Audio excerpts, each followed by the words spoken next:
살면서 누구나 한 번쯤은 궁금해하지만 아무도 정확히 알려주지 않는 주제들을 선정해서 얕게 한번 파보겠습니다. 지적 대화를 위한 넓고 얕은 지식, 줄여서 지대넓얏 5회 자본주의에 대한 당장 먹고 사는 방법, 지금 시작합니다. 우리 각자 소개 한번 해볼게요. 우리 오랜만에 너무 한동안 안 해가지고 저는 이제 자유주의를 신봉하고 그 다음에 이제 미스테리, 그 다음에 오컬트 문화에 관심이 많은 최 사장입니다. 예, 미래의 자본가를 꿈꾸고 있는. 그렇습니다. 예, 우리 최 사장님. 돈 벌어야지. 예. 다음에 이제 깡 사장. 예, 깡 사장. 저는 사장이 되고 싶은 생각이 없어요. 죄송해요.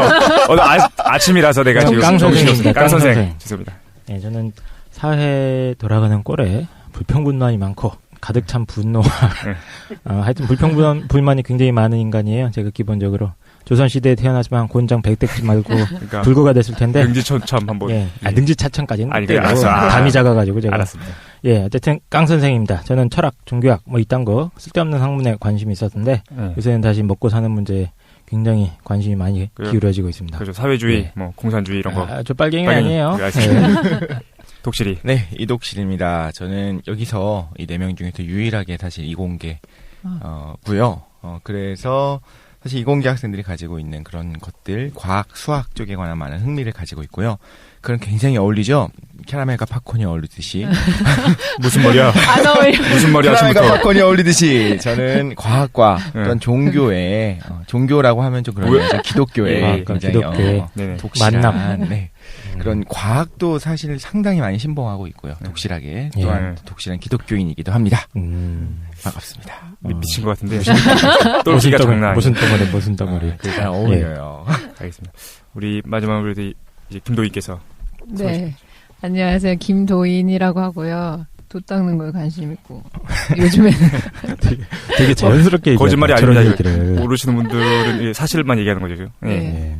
요즘 먹고 사는 거에 올인하고 있습니다. 네. 그래서 20대 때를 거의 전부를 투자해가지고 도를 닦으셨던. 그죠. 명상하고 계룡산 갔다 오시고. 네. 그렇습니다. 우리 전 시간도 간단하게 우리 자기소개했으니까 전 시간에 대한 요약을 간단히 해보면 우리 경제 3번째 시간입니다. 경제를 3, 4, 5회에 걸쳐가지고 3번에 걸쳐서 하고 있는데 첫 번째 시간에 우리 경제 첫 번째 시간에 뭐 있었냐면은 공산주의와 자본주의를 나누는 기준에 대한 얘기를 했습니다. 그래서 생산수단이라는 걸 통해가지고 생산수단을 사적으로 소유할 수 있게 하는 자본주의랑 생산수단의 사적 소유를 거부하는 공산주의 두 가지 체제로 구분할 수 있다라는 얘기를 했었습니다. 그죠? 그 다음에 경제 두 번째 시간에 와가지고 지난 시간이었는데 보수와 진보를 나눴어요. 사실 정치에서 나눠야 되는데 보수와 진보를 뭐로 나눴냐면은 경제적 개념으로서의 세금으로 나눴습니다. 세금을 중심으로 해서 일반적으로 세금을 낮추고자 하는 어떤 정치적 경제적 입장을 우리가 보수라고 할 수 있고 아니다. 세금을 높여야 된다라는 입장을 경제적 정치적 입장에서의 진보라고 얘기할 수 있다는 거였죠. 세금을 높이고 낮추고는 어떤 의미가 있느냐. 세금이 높아지면 복지가 높아져서 서민층이나 최소수혜자의 이익이 됩니다. 반면에 세금이 낮아지면 복지도 따라서 낮아지게 되고 결과적으로는 기업과 자본가가 이제 경제적 활동을 하는데 유리해진다라는 것이었죠. 이거에 대해서 우리 기독교적 그리고 유교적 그리고 사회민주주의적 자유주의적 입장으로서 지난 시간에 얘기했었는데 오늘은 뭐 할 거냐? 우리 지난 시간까지 너무 이제 우리한테 어울리지 않게 너무 학술적이고 이론적인 내용들 해가지고 현실적인 걸 좀 해야죠. 당장 먹고 사는 거에 대한 얘기를 같이 오늘 해보려고 합니다. 그래서 오늘은 크게 두 가지 파트로 나눠서 진행을 해볼 텐데 첫 번째에서는 이제 자본주의에 대한 얘기를 지난 시간까지 했으니까 그럼 자본주의에 대안적 삶이 있느냐? 네, 그죠? 그거에 대한 얘기를 간단하게 한번 해보고 두 번째 파트에서는 더 구체적으로 그렇다면은 이제 우리가 당장 지금 힘들지 않습니까? 지금 뭐 이제 뭐 취업도 힘들고 뭐 취업도 힘들고 당장 뭘 먹고 살 것인가에 대한 얘기를 같이 진행해 보도록 하겠습니다. 먼저 이제 자본주의의 대안적 삶. 자본주의 그게 문제 많다는 거죠. 빈부격차도 있고 너무 경쟁하게 되고 문제가 많은데 대안적 삶이 가능한가에 대한 얘기를. 최 사장은 불가능하다고 보시잖아요, 이런 거. 그러니까 이거는 뭐 사회적 낙오자들이 꿈꾸는 거고. 그렇지. 실패자들 이런 사람들. 죄송합니다. 이거 악플 달릴 것 같은데. 최 사장 되게 착한 사람이에요. 네, 그러니까요. 자본주의 근데 이제 저는 개인적으로는 뭐 길게 얘기할 건 아니고 자본주의는 사실 대안적 삶이 저는 없다고 생각해요. 그러니까 최선이다. 그러니까 차선이라고 해야 되나? 예. 아주 가장 좋고 완벽한 선이라고 얘기할 수는 없겠죠. 모든 사회는 불만이 있고 문제가 있고 그런데 인간의 어떤 개인적 자유를 최대한 보장해준다는 입장에서 자유주의만한 게 또 없지 않느냐 생각이 들어서 저는 일단 자본주의가 그냥 그나마 제일 낫다라는 생각을 하는데 이거 어떻게 생각하시나요? 저 사회에 불만이 많은 저로서는 도저히 받아들일 수가 없죠. 무슨 자본주의의 대안이 왜 없습니까? 다양한 방식으로 생각은 해볼 수 있는 거고 현재 실천하는 사람들도 있잖아요. 그래? 예. 그런 노력을 통해서 그 사회의 문제점이 조금씩 단계적으로 해결되는 거 아니에요? 근데 이제 자본주의 대안으로서 우리 자본주의 반대에 대한 얘기를 했으니까 공산주의, 사회주의인데 우리 실패하지 않았습니까? 우리 지난 시간에 강 사장이 3인주의 얘기했는데 그죠? 어떤 대안적 삶이 가능할까요? 네. 저부터 네네. 하는 거죠. 저입니다. 야, 대본은 본 거냐? 계속 눈치 주는데 얘기 안 하고 있고, 그냥. 예. 자기 세계에 빠져요. 그러니까, 지금 뭘 막 쓰고 있는 것 같은데. 네네, 말씀해 주시죠. 저는 슈마허라는 경제학자를 소개하려고 하는데, 슈마허. 네. 제가 일단 경제학 전공이 아니어가지고 전문적인 거에 대해서는 말씀드릴 수가 없고, 사실상. 그래서 생각 자체가 이런 게 대안이 될 수 있지 않나 생각해 본 게 이제 슈마허 경제학자인데 에른스트 슈마허라고 에른스트 슈마허. F1 혹시 입사해본가요? 네. 슈마허 전설적. 네, 맞아요. 슈마허 실제로 치면 F1 선수가 나오고 그래서 EF 슈마허라고 치면 이제 나옵니다. F1은 자동차 경주가요? 네, 자동차. K1은 권투. 죄송합니다. 네. 예. 제가 좀 이상한 사람 아니에요. 몰라. 정신이 없어가지고. 예. 그래서 독일 사람인데 이제 1911년대 태어나가지고 이제 독일에서 태어났는데 나중에 영국으로 귀화를 했어요. 1911년이요? 네네. 그래서 세계대전 때 사람이군요. 네네, 맞아요. 그래서 영국 이제 경제 관료도 담당하고 했었던 사람인데 이분이 나중에 그 경제 관료 담당하면서 지금의 미얀마로 가게 되는데 거기서 이제 불교에 기반한 삶을 보게 돼요. 그래서 저게 대안이 될 수 있다 하고 이제 얘기한 게 불교 경제학이거든요. 이제 미얀마로 가가지고. 네네. 불교 경제학이? 네네. 그래서 자본주의는 가장 최상의 가치가 최대 이윤 추구. 그래서 최대의 소비를 목표로 하는데 불교 경제학에서는 뭐냐면은 최대의 소비가 목표가 아니고 인간의 최대의 행복. 그러니까 이거 이렇게 하면 또 양적, 공리주의 같은데, 그러니까 인간의 그 근본적인 삶의 행복이 목표이기 때문에 최대의 소비가 목적이 아니고 최소의 소비를 통해서 가장 행복한 삶을 살 수 있으면 그게 가장 효과 있는 거라고 보거든요. 네네. 일단 소비가 목적이 아니기 때문에 가장 최선의 가치가 뭐가 오냐면 인간적인 가치를 강조하거든요. 인간의 삶. 그래서 네네. 노동이 거의 뭐 종교인데? 뭐야 이거 목사님이 맨날 해주신 말씀 아니야? 불교. 예. 노동이 최대 이윤을 추구하는 게 목적이 되는 게 아니고 노동은 이제 개인의 개인의 능력의 최대한 성장, 그리고 삶의 활력, 공동체에서의 기여, 이런 게 뒷받침되는 게 노동의 신성한 목적이라고 보거든요. 커다란 방향 자체는 이윤 추구가 아니고 인본적인 가치로 돌아와야 된다. 가장 먼저인 게 구체적인 방안으로 뭘 이 사람이 실천하냐면 중간 기술을 얘기해요. 개발해서. 중간 기술? 네네. 그래서 그 전까지는 이제 대량 생산하는 체제는 어떠냐면 제국주의나 그 당시에 나라들이 거대 기술을 만들어서 그러면 그만큼의 소비자가 필요하니까 다른 나라들을 다 소비지로 삼거든요. 네, 그렇죠. 네네. 산업화되다 이후에 약탈 구조가 발생할 수밖에 없는데 그래서 기술의 단위를 축소하자고 말해요. 그래서 예를 들어 농촌의 마을에서 사람들이 자립 경제를 하고 싶은데 기술이 필요해요. 그러면 어떤 기술을 쓸 수밖에 없냐면 거대 선진국에서 개발한 기술을 쓸 수밖에 없는데 그 기술은 너무 대규모여서 그 설비비가 어느 정도로 들어가냐면 그 마을의 총 생산을 10년치를 다 모아도 그 생산비를 낼 수가 없는 거예요. 설비비를요. 그렇죠. 그리고 일단 빚을 내서 그 설비를 투자를 마련한다고 해도 그 유지비를 감당할 수가 없는 거예요. 사람들이. 네. 그리고 그거를 통해서 생산을 한다고 해도 그거는 대량 생산 체제이기 때문에 그거에 원하는 소비자가 그 마을에는 없는 거예요. 그러니까 얘기를 들어보니까 네네. 아이폰 공장이라든가 나이키 공장 이런 거는 지역 주민들이 만들 수가 없잖아. 네네, 맞아요. 그렇잖아. 그러니까 아이폰 쓰지 말자, 나이키 신발 신지 말자 이런 거야? 그런 거요. 그러니까 제가 근데 좀 정리를 해보면 예. 슈마허가 한 얘기가 중간 기술이라는 걸 얘기하는 거죠. 예. 그러니까 너무 이렇게 최첨단 과학 기술과 온갖 자본과 맞아요. 이거를 대규모로 동원된 그런 걸 이제 대규모의 기술이라고 생각을 하는 것 같아요. 예. 그래서 그 전까지는 자본집약적 기술이었으면 마을 공동체가 살기 위해서는 노동집약적인 간단한 기술이 있어야 된다고 근데 생각해요. 우리가 마을 공동체가 아니잖아요. 네네. 근데 슈마허가 지금은 그런데 슈마허는 그 당시에도 이제 계속 세계화되고 있는 추세에서 뭘 얘기하냐면 대한 경제를 얘기하는 거죠, 지금. 네, 대한 경제로서 지역이 강한 경제권을 형성하고 있어야 된다고 보거든요. 지역이 강한 경제권? 네네네. 일종의 블록 경제 같은 네, 건가요? 블록 경제. 블록 경제. 네네.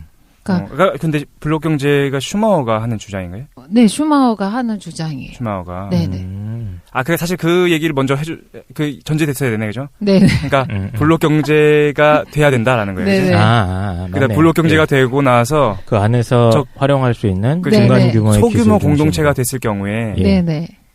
그럼 우리가 나이키 신발을 싸게 사실 중국산으로 해갖고 싸졌잖아요. 네. 신기 위해서 중국의 공장 그 근처 지방 사람들을 착취할 수 없다. 하지 말자. 네네. 그렇게 되는 건가요? 네. 그러니까 이제 따로 살자는 거죠. 따로 살자. 그러니까 이런 거네. 맥도날드를 갖다가 지금 같은 경우는 맥도날드 중앙에 있는 지국이 전 세계에 이제 점령군처럼 들어가서 영업을 하잖아요. 거기서 받아내는 그런 이익을 쭉 중앙으로 빨아 올리는 그런 구조인데 그걸 하지 말자는 거 아니야. 지역별로 맥도날드만 있는 게 아니라 북미 지역은 맥도날드가 먹고 이쪽 유라시아 대역은 먹도날드가 먹고 그러니까 묵도날드 이런 거 따로따로 먹자 이거 아니야. 예. 그게 이 문명의 그 유지가 가능한가요? 그렇게 해서? 근데 실제로 가능해요. 그래서 그 당시에 슈마허가 경제 관광을 지낼 때 아프리카 지역에 갔는데 아프리카에서 그때 무슨 운동을 했냐면 우리나라 새마을 운동처럼 사람들이 너무 건강이 취약하니까 하루에 달걀 1개 먹기 운동을 시작했어요. 아프리카에서 달걀 1개 먹기 운동? 충분히 계란이 생산되는데 그 계란을 생산하는 사람들이 판매를 못하는 게 왜 그러냐면 계란을 쌀 포장지가 없는 거예요. 근데 이 포장지를 그 당시에 세계 다국적 기업이 하나가 독점을 해요. 그러니까 아프리카 사람들은 그 포장지를 살 수가 없는 거예요. 그 당시에 이제 완전 세계화된 경제가 아니니까. 그래서 그 슈마허가 요청을 해요. 그 다국적 기업에게 아프리카에다가 공장 하나를 세워줘라. 그 달걀 껍질 보호할 수 있는 계란판을 만들 수 있게. 이 사람들이 필요한 게 1년에 100만 개 정도예요. 계란판이. 그러면은 이 사람들이 소규모 농부들도 닭을 키워가지고 계란을 팔 수 있는 거예요. 근데 다국적 기업에서 뭐라고 하냐면은 그거는 1년에 100만 개를 생산하는 건 말이 안 된다는 거예요. 자기 기업에서 가장 작은 기계, 소형 기계도 한 달만 돌리면 100만 개가 생산되기 때문에 그러면 뭐를 해주면은 지어줄 거냐면 도로를 일단 깔으라는 거야. 아프리카 전 지역에다가 자기네들 물건을 사고 팔 수 있고 기계 설비가 들어갈 수 있게 그리고 그 공장을 지으면 한 달에 100만 개씩이 나오기 때문에 그만큼의 시설을 확충하라는 거예요. 근데 아프리카는 불가능하잖아요. 그 경제가 그렇게 활성화되어 있지 않고 그만큼의 달걀 수요가 이루어지지 않는 거예요. 그러면 어떠냐면 기술이 발전해 있어도 아프리카에선 그 기술을 쓸 수 없는 거예요. 그래서 그때 슈마허가 중간 기술이라고 해서 소규모로 달걀판을 제작할 수 있는 간단한 기술을 만들어줘요. 실제로 개발해서. 그래서 아프리카 사람들이 돈도 안 들어요. 그 공장이 필요 없고 간단한 기술만 있으면 계란을 쌀 수 있기 때문에. 소규모 작업장 같은 거. 네네네. 계란 싸는 게 어려워? 그냥 싸면 되잖아. 근데 그게 지금의 계란판은 쉽다고 생각할 수 있는데 그게 무슨 공기 압력이나 이렇게 깨지지 않게 하려면 대규모 연구비, 투자시설 이런 게 들어갈 수밖에 없는 거예요. 생각보다 간단하지 않은 것 같기도 해요. 지금 생각해보니까. 나보고 만들려면 만들지 못해. 난 만들 수 있어. 아닌데? 깨지겠지 이제.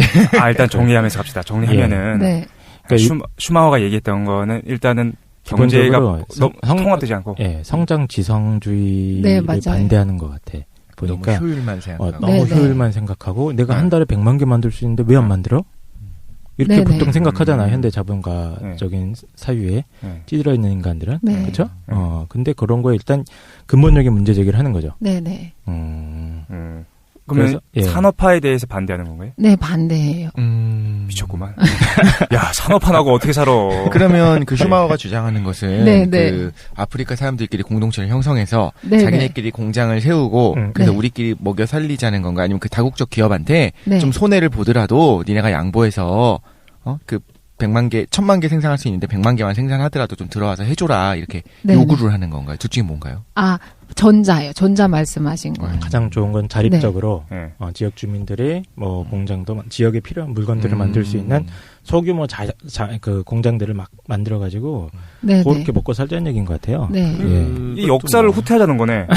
솔직히 그렇죠. 고립되고 나 고립하는 거 무역하지 않고 고립되고 자기들끼리 기술 만들어가지고 우리끼리 해 먹자는 거야. 우리나라 같은 경우에 뭐 여전히 와이파이 못 쓰고 휴대폰, 그러니까 아이폰이나 뭐 안드로이드 못 들어오고 위피 쓰고 이렇게 위피가 뭐야? 위피 안 오면 들어. 옛날 방식입니다. 인터넷 브라우저가 없이. 그냥 들어가면 첫 번째 벨소리, 1번 벨소리, 2번 뭐 이렇게 다 휴대폰 예전에 안 쓰셨어요? 저 어려가지고.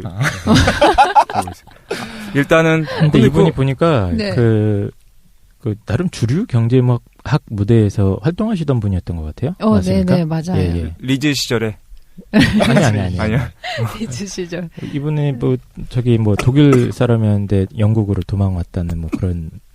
네네. 왜냐하면 나치 정부여가지고 그때 그걸 피해가지고 영국 정권으로 오게 됐어요. 근데 정리하면서 가면은 일단 슈마우가 얘기하는 거 근데 납득하기가 좀 어려운데 일단은 그 인간 중심의 어떤 가치를 중시함으로써 산업화나 자본주의에 대해서 일단은 이념적으로 반대한다는 거예요. 그리고 나서 그 세부적인 내용을 보면은 블록 경제한다는 거고. 그 다음에 어떤 적정 기술. 중간 기술. 적정 기술이라고 불러요. 너무 고도로 발전된 기술이 필요한 게 아니다라는 거야. 필요 없다는 거. 왜냐하면 소규모 공동체가 유지될 만한 기술이 필요하다는 거죠.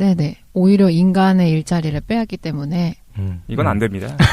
모든 면에서인가요? 모든 면에서 가능하면. 그러니까 이게 무슨 대안이야 이게? 대규모 기술을 사용할 수 있는 고도로 산업화된 지역에서 쓰면 되는데 슈마우 생각은 그거를 전 세계 모든 지역에 다 적용할 수 없다는 거예요. 그리고 그 대규모 산업화된 도시의 그 고도로 발달된 기계는 뭘 필요하냐면 싸구려 노동자들이 필요한 거예요. 그리고 그거를 기계로 계속 대체시키잖아요. 그러니까 그걸 비판하는 거, 그거 자체 현상. 기본적으로 이제 뜯어먹는 구조다. 그 자본가들의 그렇죠.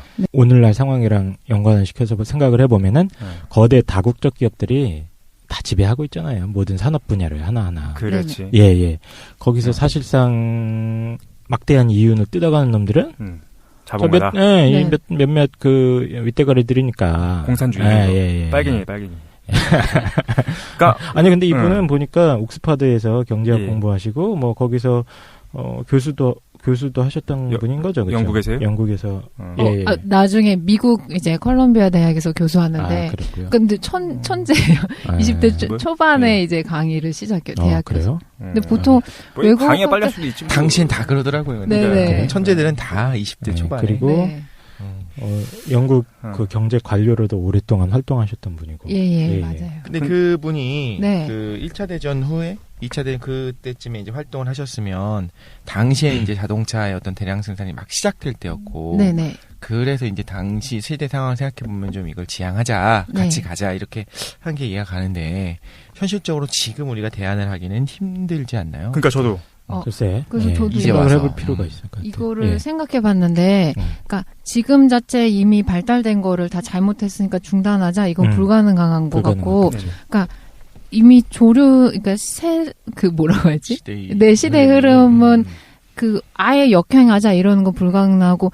지역이나 소규모 공동체를 활성화시키면 되는 것 같아요. 그래서 문제를 해결하는 방법이 흙탕물이 있을 때 흙탕물을 깨끗하게 하는 방법이 흙탕물에 쇠물을 계속 그 깨끗한 물에 집어넣는 방법이 있고, 네네. 흙탕물 자체에 흙에 있는 거를 다 제거하는 방법이 있잖아요. 네. 근데 흙을 다 제거하는 방법이 굉장히 힘들기 때문에 쇠물을 깨끗한 물에 집어넣어주면 훨씬 더 좋다. 듣자마자 두 번째 방법이 더 좋다고 생각하고 있었는데. 무슨 말이야 이게? 쇠물을 넣는다는 게 무슨 말이에요? 이 명상을 많이 하셔가지고. 네, 비유를 들으셔서. 그러니까 이런 것 같아. 큰 방향성이 지금 같은 경우는 거대 다국적 기업 중심으로 모든 정치 경제 질서가 재편이 돼 있잖아요. 그렇죠? 아, 그건 어쩔 수 없으니까. 그게 어쩔 수 없다기보다는 그런 구조를 조금씩 해체해 나가는 거지. 네네. 뒤집어엎는 게 힘드니까. 네네. 근데 쇠물에 대한 은유는 무슨 말인지 알았어.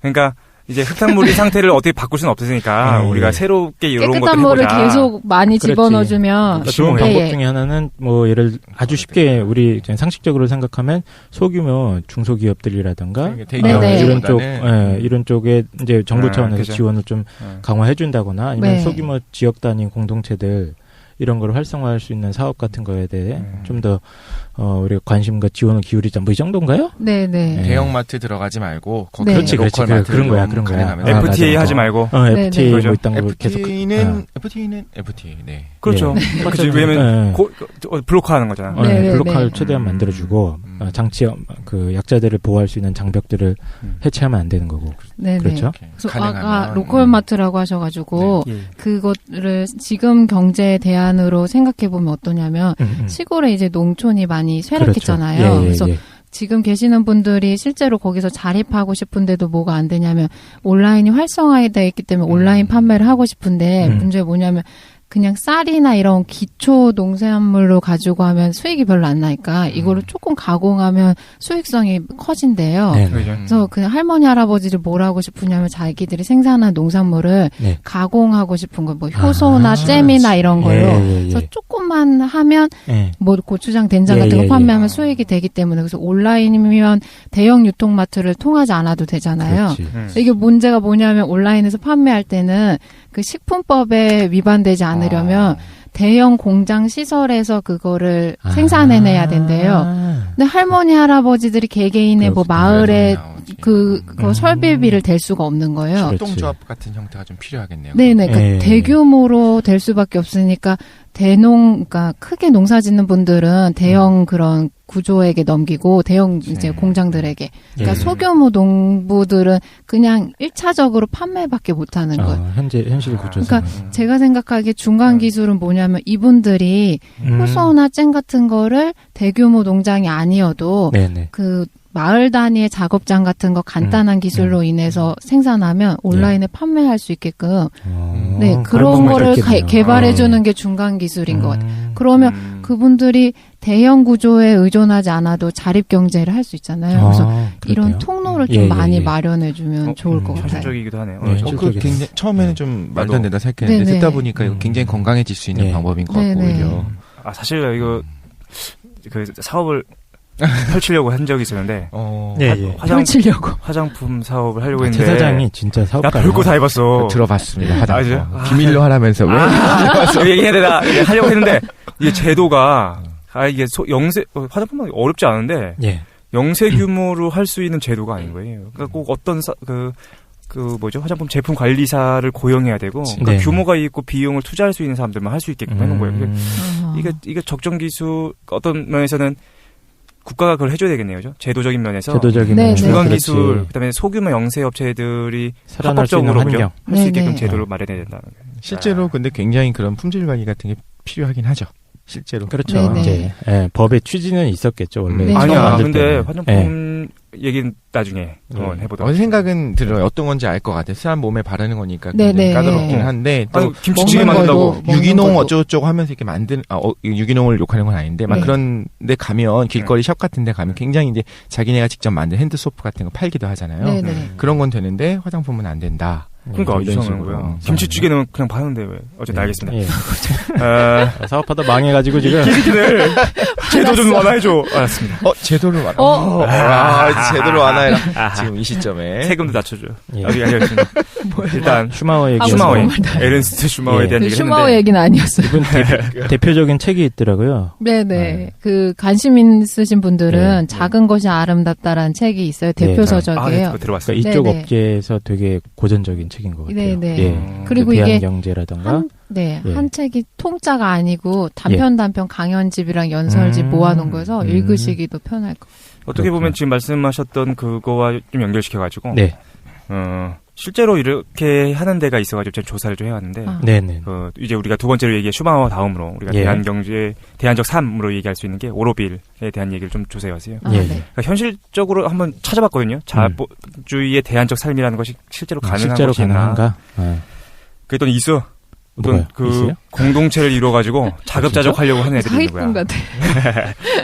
다 판매 시작해야 돼. 일단 보면은 그래서. 근데 여기 하기 전에 한국에도 비슷한 거 있었는데 그거 조금 이따가 우리 독신한테 한번 물어보고. 오로빌이 뭐냐면요. 이거 TV에 워낙 많이 나와가지고. 오로빌. 오로빌. 그래서 TV 많이 나와가지고 아시는 분도 많을 텐데 이게 1968년도에 인도에서 이제 시작된 어떤 도시 공동체, 마을 공동체로 시작했습니다. 그래서 어떤 폭력적인 어떤 근대화, 그 다음에 이제 물질 문명에 대항해가지고 1968년에 124개국에서 온 대표들이 모여가지고 인도에 모였어요. 인도 남부에 있는 프랑스령에 모여가지고 흑을 이제 자기 나라에서 가져왔던 흑을 같이 묻으면서 이제 같이 한번 실험 도시를 만들어보자라고 시작했던 게 오로빌이었습니다. 최초 사실 근데 68년도면은 그냥 의미 있는 해죠. 1968년이죠. 생각해보니까 68혁명. 그렇죠? 서구 사회에서는 중요한. 한국 사람들은 68혁명을 잘 몰라서 모르죠. 나중에 우리 68혁명에 대해서도 간단히 좀 나중에 짚어보도록 합시다. 중요한 것 같아요. 왜냐면 68년도 간단하게 얘기하면 68년도에 이제 전 세계가 프랑스는 뭐 총파업하고 미국은 이제 신자파 운동, 페미니즘 운동하고 뭔가 권위주의적이고 질서정연한 것들을 깨부수자. 우리는 그때 유신이 막 시작되던 때인가? 그렇습니다. 그죠? 1968년에 우리나라 보니까 그 김신조 사건이 있어서. 맞아. 그죠? 우리는 이념적으로 갈등하고 있을 때였는데 어쨌든 그래서 68년도에 그러한 분위기와 맞물려가지고 오로빌의 실험 도시가 있게 됩니다. 그래서 처음에는 5만 명 정도가 생태학적으로 자급자족할 수 있는 도시를 100년 동안에 한번 잘 건설해보자라는 목표로 사업을 시작해가지고 지금도 하고 있어요. 그러니까 제가 알고 있기로는 가장 큰 규모에서 유지되고 있는 공동체로서는 유일하다, 거의 유일무이하다라고 볼 수 있을 것 같습니다. 진짜 실제로 5만 가까이 되네요? 지금 규모가? 아니요, 지금은 이제 40여 개국에서 온 2,000명 가량이 거주하고 있다고 그러고 한국에서는 한 8가정 정도가 실제로 지금 거주하고 있다고 하십니다. 도시 모습이 근데 아름다워요. 원래는 황무지였거든요. 왜 인도 땅이 그 빨간색 흙이라고 막 그러는데 빨간색 흙 맞아요? 어쨌든 황무지였는데 이 초기에 정착했던 사람들이 나무 심고 막 장난 아니었던 거야. 그래서 노력을 기울여가지고 지금 거의 뭐 숲을 이루었다고 숲을 하는데 만들었다. 힘들게 한 거지. 도시의 모습이 너무 아름다워요. 그러니까 이게 너무 생각이 좋은 거야. 그래서 전 세계에서 실험적인 어떤 건설가들, 아티스트들이 모여가지고 이걸 도시를 만들기 시작합니다. 그래서 도시의 모습을 잠깐만 얘기하면 중앙에 오로빌의 영혼이라고 불리는 마티르 만디르, 이거 발음 안 보이는데 어쨌든 그게 딱 가운데 있어요. 그게 뭐예요? 동그란 구형 형태의 금색으로 된 이제 건축물이거든요. 우리나라 왜 서울랜드에 있는 그 동그란 거랑 비슷한 것 같아. 크기도 그렇고 생긴 게. 그래서 금색이야. 금색이고. 금색인데 요거를 중심으로 해가지고 회전하는 은하의 모습을 상징하려고 위에 상공에서 보면 이제 이렇게 회전하고 있습니다. 마을 전체가 회전하는 것처럼 보이는데 4가지 구역으로 나눠져 있어요. 자, 마을이 회전한다고? 이 말하기 좀 어려워. 뭐라고 그래야 돼? 선풍기 모양 거지? 그래, 선풍기 모양으로 위에서 보면 이렇게 4구역으로 나눠져 있어. 날개가 4개가 이렇게 돌아가는 것처럼. 그래서 국제, 주거, 문화, 산업 4가지 구역으로 나눠져 있고 잘 개발되고 있습니다. 그러니까 여기가 공동체라고 해가지고 무슨 마을, 막 시골 막 그런 데가 아니고 되게 현대적이에요. 현대적인. 그 오로빌의 영어는 뭐 하는데요? 오로빌의 영어는 명상하는. 네? 종교단체는 아닌데 이제 모든 종교 초교파적인 어떤 단체를 하고 있습니다. 이게 무슨 특정 종교랑 관련된 건가요? 그게? 반기독교네요, 좀 그죠? 아니 기독교인들도 있겠지. 그래도 뭐 유일신 사상 그거 반대해서 뭐 히피 나오고 다원주의 나오고 유일신에 대해서는 상관하지 않는 것 같아요. 믿으려면 믿어라. 근데 그치. 우리는 종교는 신경 쓰지 않고 다 같이 와서 우주와 내가 합일이 돼서 독실의 표정 굉장히 이런 사탄의 무리들 막 그런 표정인데 그렇지 않습니다. 일단 그 정신적 뿌리가 누구냐면은 그 인도 사상가인 스리 오로빈도라는 오로빈도라는 뭔가 사자의 느낌이 나는데요. 그러니까 인도 구루 있잖아. 인도의 구루야. 영적인 구루예요. 그래서 오로빈도에서 그 오로빌이야. 그래서 그 오로빈도가 사상적 뿌리를 제공하고 네. 그다음에 이제 마더라고 불리는 그 정신적 동반자인 미라 알파사 마더라 불리거든요. 네. 마더에 의해서 현실화되는 겁니다. 근데 표정 관리가 안 되지. 표정이 너무 안 돼. 도시리가 이건 사탄의 무리들 장면이 아닌 거지. 마더. 어쨌든 보면은 그래서 이렇게 얘기를 많이 한다는 거예요. 풍성하고 아름다운 자연이 펼쳐져 있습니다. 그래서 네. 거기 살고 있는 사람들은 네. 공원에 살고 있는 느낌이래요. 거대한 공원에. 그다음에 세계적 건축가에 의해 가지고 실험적인 건축물들이 너무 예뻐요. 그다음에 이제 매일 세계의 다양한 음악회와 전시회, 그다음에 요가 프로그램 계속 네. 무료로 진행되는 곳입니다. 네. 한국에서 살고 계신 분이 이렇게 얘기했대요. 누구로부터 강요받지 않고 누구의 눈치도 보지 않으며 내면의 소리에 귀 기울여 신성을 향해 고양되는 삶을 사는 것이야말로 다른 곳에서는 누릴 수 없는 것이다. 그래서 정말로 살만한 곳이다라고 말씀하시는데 네. 그럼 어떤 삶을 사는지에 대해서 간단하게 좀 얘기를 하면 네. 이게 사실 궁금해. 그래서 거기 어떤 곳이냐. 노동에 대해서 좀 얘기를 하면 하루 5시간의 의무 노동을 하고 그 이상은 노동하지 않습니다. 그러니까 5시간만 노동하는 5시간만? 그렇죠. 게다가 그 노동의 종류가 내가 하고 싶은 거래요. 그러니까 어떠한 자격증이나 이런 것들이 요구되지 않고 내가 가서 농사 짓겠다 하면 농사 짓고 제빵하겠다 제빵하고 하고 싶은 일을 하는 거야. 그래서 뭐 나는 꽃을 말려서 거름을 만들겠다. 그럼 하면 되는 거예요. 어떤 일이든 내가 일만 하면 된다는 거죠. 그러면은 이제 생활 유지비가 나옵니다. 한 달에 한 번씩. 그래서 원화로 환전하면 한 10만 원 정도 수준이라고 해요. 네, 네. 그러면 10만 원 정도 생활비가 나와서 어떻게 사느냐라고 생각할 수도 있는데 4인 가족 기준으로 한 달에 한 50만 원 정도면 충분히 살 수 있다고 합니다. 그죠? 그러니까 살만한 거야. 네, 네. 그죠? 그리고 대부분은 무료예요. 예를 들어서 식비도 안 듭니다. 그 생필품 배급소로서 푸투스라는 곳이 있는데 여기는 이게 먹을 것들이나 생필품들이 있는데 그냥 가져간대요.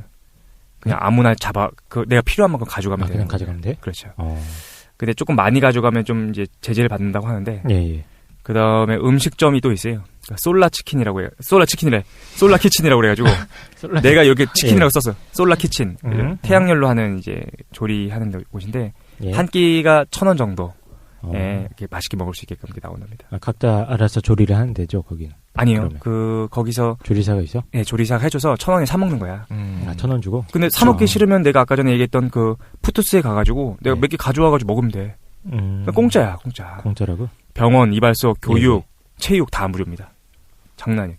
교육이 너무 잘 돼 있어가지고. 네. 선생님 1명당 학생 1명 정도. 예? 행복하대요. 학생들한테 인터뷰하면 너무 행복하다는 거야, 학교 가는 게. 그럼 그 사람들은 무료로 하는데 급여는 10만 원을 받는 거잖아요. 강사하고 싶다. 그렇습니다. 그렇죠. 이발소도 머리 깎아주고 싶다. 10만 원 누가 주는 겁니까? 그 공동체 운영하는 조합 같은 게 있겠지. 세금도 안 떼는데. 근데 산업화 지구에서 산업을 뭐라고 그러지? 실제로 기업 활동을 해요. 기업 활동을 해가지고 돈을 벌고 있다라는 거죠. 외부에서죠. 그죠. 외부를 대상으로 하기도 하고 내부를 대상으로 하기도 하고. 보니까 관광객들한테는 상당히 좀 비싼 그런 것들을 물린다고 하던데. 아니요. 관광객들은 상대적으로 비싼데 우리나라 원화로 따지면은 거의 하루 거주 비용을 냅니다. 하루 머물면은 한 1,700원 정도를 내요. 아, 그래요? 저기 부탄에서 하루 체류비가 20만 원 아닌가요? 모르는데요. 어쨌든 1,700원 내면 돼. 그리고 게스트하우스가 있는데 3만 원인데 말도 안 되는 휴양지 같은 게스트하우스인데 그래요? 아침도 나오고 좋다고 합니다. 어쨌든 오로빌에 이민 가는 방법을 좀 알려줄게요. 오로빌에 내가 잘 조사해왔어. 너희 좀 막연한 게 아니야. 그래. 확실하게. 오로빌에 이민 가는 방법도 쉽습니다. 어떻게 갑니까? 특별한 자격이 요구되진 않아요. 그 대신에 조금 이따 얘기할 텐데 재산은 조금 있어야 돼. 재산이 있어야 돼? 그 얘기 좀 이따 할게. 예. 어쨌든 우선 오로빌에서 3개월을 거주하면은 엔트리 그룹이랑 인터뷰를 하게 됩니다. 3개월 살아왔지? 괜찮냐? 그런 얘기 물어보겠죠. 인터뷰는 영어인가요? 영어인데 야, 못 가겠네 그러면 영어로 안 되면. 영어 못 해도 돼. 되고 뭐 대충 물어보겠죠. 예. Are you okay? I'm okay. 이 정도 하면 말도 안 돼. 뷰티풀 랜드 막 이렇게 하면 됩니다. 인터뷰를 하면 계속 거주할 수 있다고 인정되면은 이제 한국의 인도 대사관에서 이제 추천서를 받게 되는데 1년짜리 거주 비자를 받게 됩니다. 그러니까 좀 이게 간추려서 얘기가 꽤 복잡할 수도 있으니까. 그래서 1년 살아. 비자 받아가지고 1년 사는 거야. 살고서 비자 갱신해. 또? 1년 살아. 그러니까 2년 살아야 돼. 2년 살아야 돼? 2년을 살고 나서 이제 문제 없이 살았다. 그러면 오로빌리언이 될 수 있는 자격이 주어집니다. 2년 동안에 일종의 뭐 시험 기간 같은 거구나. 그렇지. 그러니까 이민이 이렇게 쉬운 게 없는 거야. 가가지고 2년 살면 돼야. 살면 이제 될 수 있는 자격이 주어지는데 이제 문제가 생겨요. 사실 이제 오로빌의 이제 본질적 문제 중에 하나인데 거주할 데가 없어요. 네? 거주할 데가 땅이 없다고? 그 일 해야 되는데 오로빌이 이게 너무 잘 되잖아. 네. 그러니까 주변에서 부동산 값이 너무 오른 거야. 주변 땅값이 올랐다고? 땅값이 너무 올랐어. 그래가지고 오로빌에서 주택 문제에 지금 시달리고 있어요. 그러니까 그 지역에 오로빌 말고 주변에 사는 인간들이 이거 투자 가치가 있다 해서 산 거구나. 맞아. 투기를 한 거구나. 그리고 이제 관광지가 되니까 그 주변에 이제 인도 사람들이 막 지는 거예요. 그러니까 얘네들이 처음에는 5만 명을 계획했던 도시 형태이긴 한데 땅이 좀 부족해요. 그래가지고 어떻게 하냐면은 거주 자격은 있는데 살 집과 살 땅은 자기가 마련해야 돼. 아이고. 그래서 땅을 사서 집을 줘. 그다음에 그거를 내가 갖는 게 아니라 오로빌의 기증이에요. 그럼 내가 거기서 평생 살 수 있는 자격이 주어진다. 네네. 얼마 정도 하죠? 그래서 아까 전에 처음에 내가 재산이 필요하다고 그랬잖아요. 그 얘기가 여기 있습니다. 2년 동안 살 수 있어야 되는데 2년 동안 살 때 생활비가 있어요. 체류비가. 그러니까 일을 못 하니까 그때는 거기에 들어가는 비용이 있어야 되고 거르는 거 아닌가요? 그렇게 해갖고 사실상 돈 많은 서양 사람들은 올 수 있는데 뭐 막말로 뭐 파키스탄 이거 무시하는 건 아니지만 뭐 인도, 라오스, 에티오피아 이런 분들이 그럴 수 와갖고 살 수 있게 되는가. 그런 비판도 가능하겠지. 근데 잘 생각해야 되는 게 우리가 너무 가혹한 도덕적 잣대를 들이대는 걸 수도 있어요. 왜냐면은 얘네들은 다만 자선 사업가들은 아닌 거예요. 그렇죠. 맞아. 그죠? 공동체를 그러니까 처음 자급자족만 된다면 자급자족 합니까? 그렇죠. 그 얘기 조금 이따가 하면은 요 얘기 마무리한다면 하면 어쨌든 그래서 비용 얘기 마저 할게요. 지금 독실이가 지금 사탄의 자식들을 다 처벌하겠다는 그런. 그렇지 않습니다. 그래서 비용이 그래서 체류비나 이런 건 많이 안 되는데 부동산 값이 조금 들어갈 수도 있겠다라는 생각이 드는데 이걸 막 조사해봤어요. 조사해봤는데 어디에도 안 나와. 그러니까 오로빌 가서도 알아내기가 좀 어렵다는데 제 생각으로는 제 생각입니다. 완벽하게 제 생각인데 잘 몰라. 근데 한 6, 7천 정도 있으면은 6, 7천? 그렇죠. 그러면 자기가 살 만큼의 땅을 사서 집을 지어서 체류비에다가 그렇지. 충분히 살 것 같아. 평생 살 수 있다. 어쨌든 이게 오로빌에 대한 내용이었고 공동체가 실제로 존재한다. 그리고 생각보다 오로빌은 다른 국가에 비해서 마음만 먹는다면 이민 갈 수도 있는 곳이다. 어떻게 얼핏 듣기에는 굉장히 꿈의 공동체인 것 같아요. 그렇습니다. 노동도 자기가 그냥 하고 싶은 것만 하고 시간도 5시간 딱 하고 내 마음대로 그 나머지 시간은 살면 되고. 그죠. 그 영성의 개발이 있다는 거예요. 그 아까 전에 서울랜드에 있는 그 동그란 마티르 만디르 그 안에 들어가가지고 아니 이게 된다면 무슨 자본주의니 공산주의니 지금까지 이념 싸움 할 이유가 전혀 없잖아요. 그죠? 너무 그러니까 이상적인 공동체. 세계에서 많이 관심을 갖고 있어요. 그래가지고 지원도 많이 해줘요. 이게 사실 슬픈 얘기를 좀 시작해야 되는데 문제점들이 있습니다. 그래, 근데 이게 그래서 요 얘기 문제점이 좀 있는데 이제 저희가 가장 궁금한 거 그게 도대체 운영이 되냐 이거야. 돈이 어디서 들어와? 문제점이 너무 많아요. 문제점이 많은데 문제점으로 제가 보기에 진짜 문제점이다 생각이 드는 거 몇 가지 가져왔는데 첫 번째 물이 부족합니다. 네? 물이 부족하대요. 물이 없다고요? 예. 그래서 그 지하수에 의존하고 있다라는 문제가 좀 발생하고 있고, 그다음에 두 번째는 자급자족이 안 돼요. 그러니까 2,000명밖에 안 되기 때문에 이 사람들도 스스로 얘기한대. 5만 명 정도가 돼야 자급자족이 가능할 것 같다. 그래서 2,000명밖에 안 되기 때문에 지금 식량 자급자족률이 20%밖에 안 됩니다. 아이고. 그런데 음식은 싸대요. 과일도 풍부하고. 근데 그럼 나머지는 다 사오는 거지. 외부에서 사온다. 무슨 돈으로? 그러니까 돈이 없어. 경제적 자립을 못 해가지고 이게 가장 큰 문제인데 시겁합니다. 이 얘기 들으면.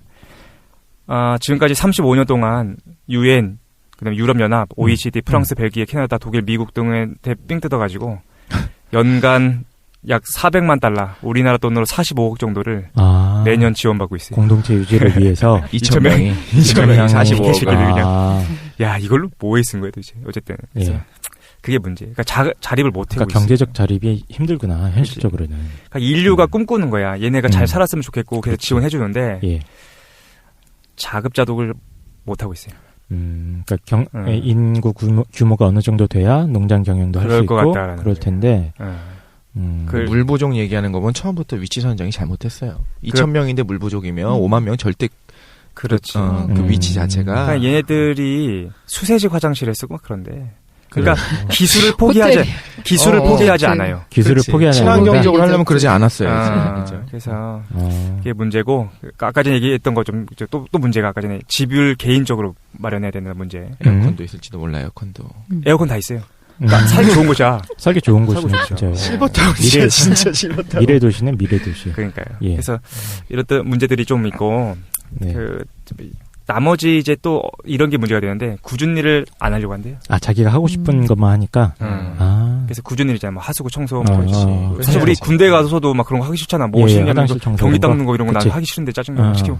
누가 해? 그래서 안 하려고 해가지고 네.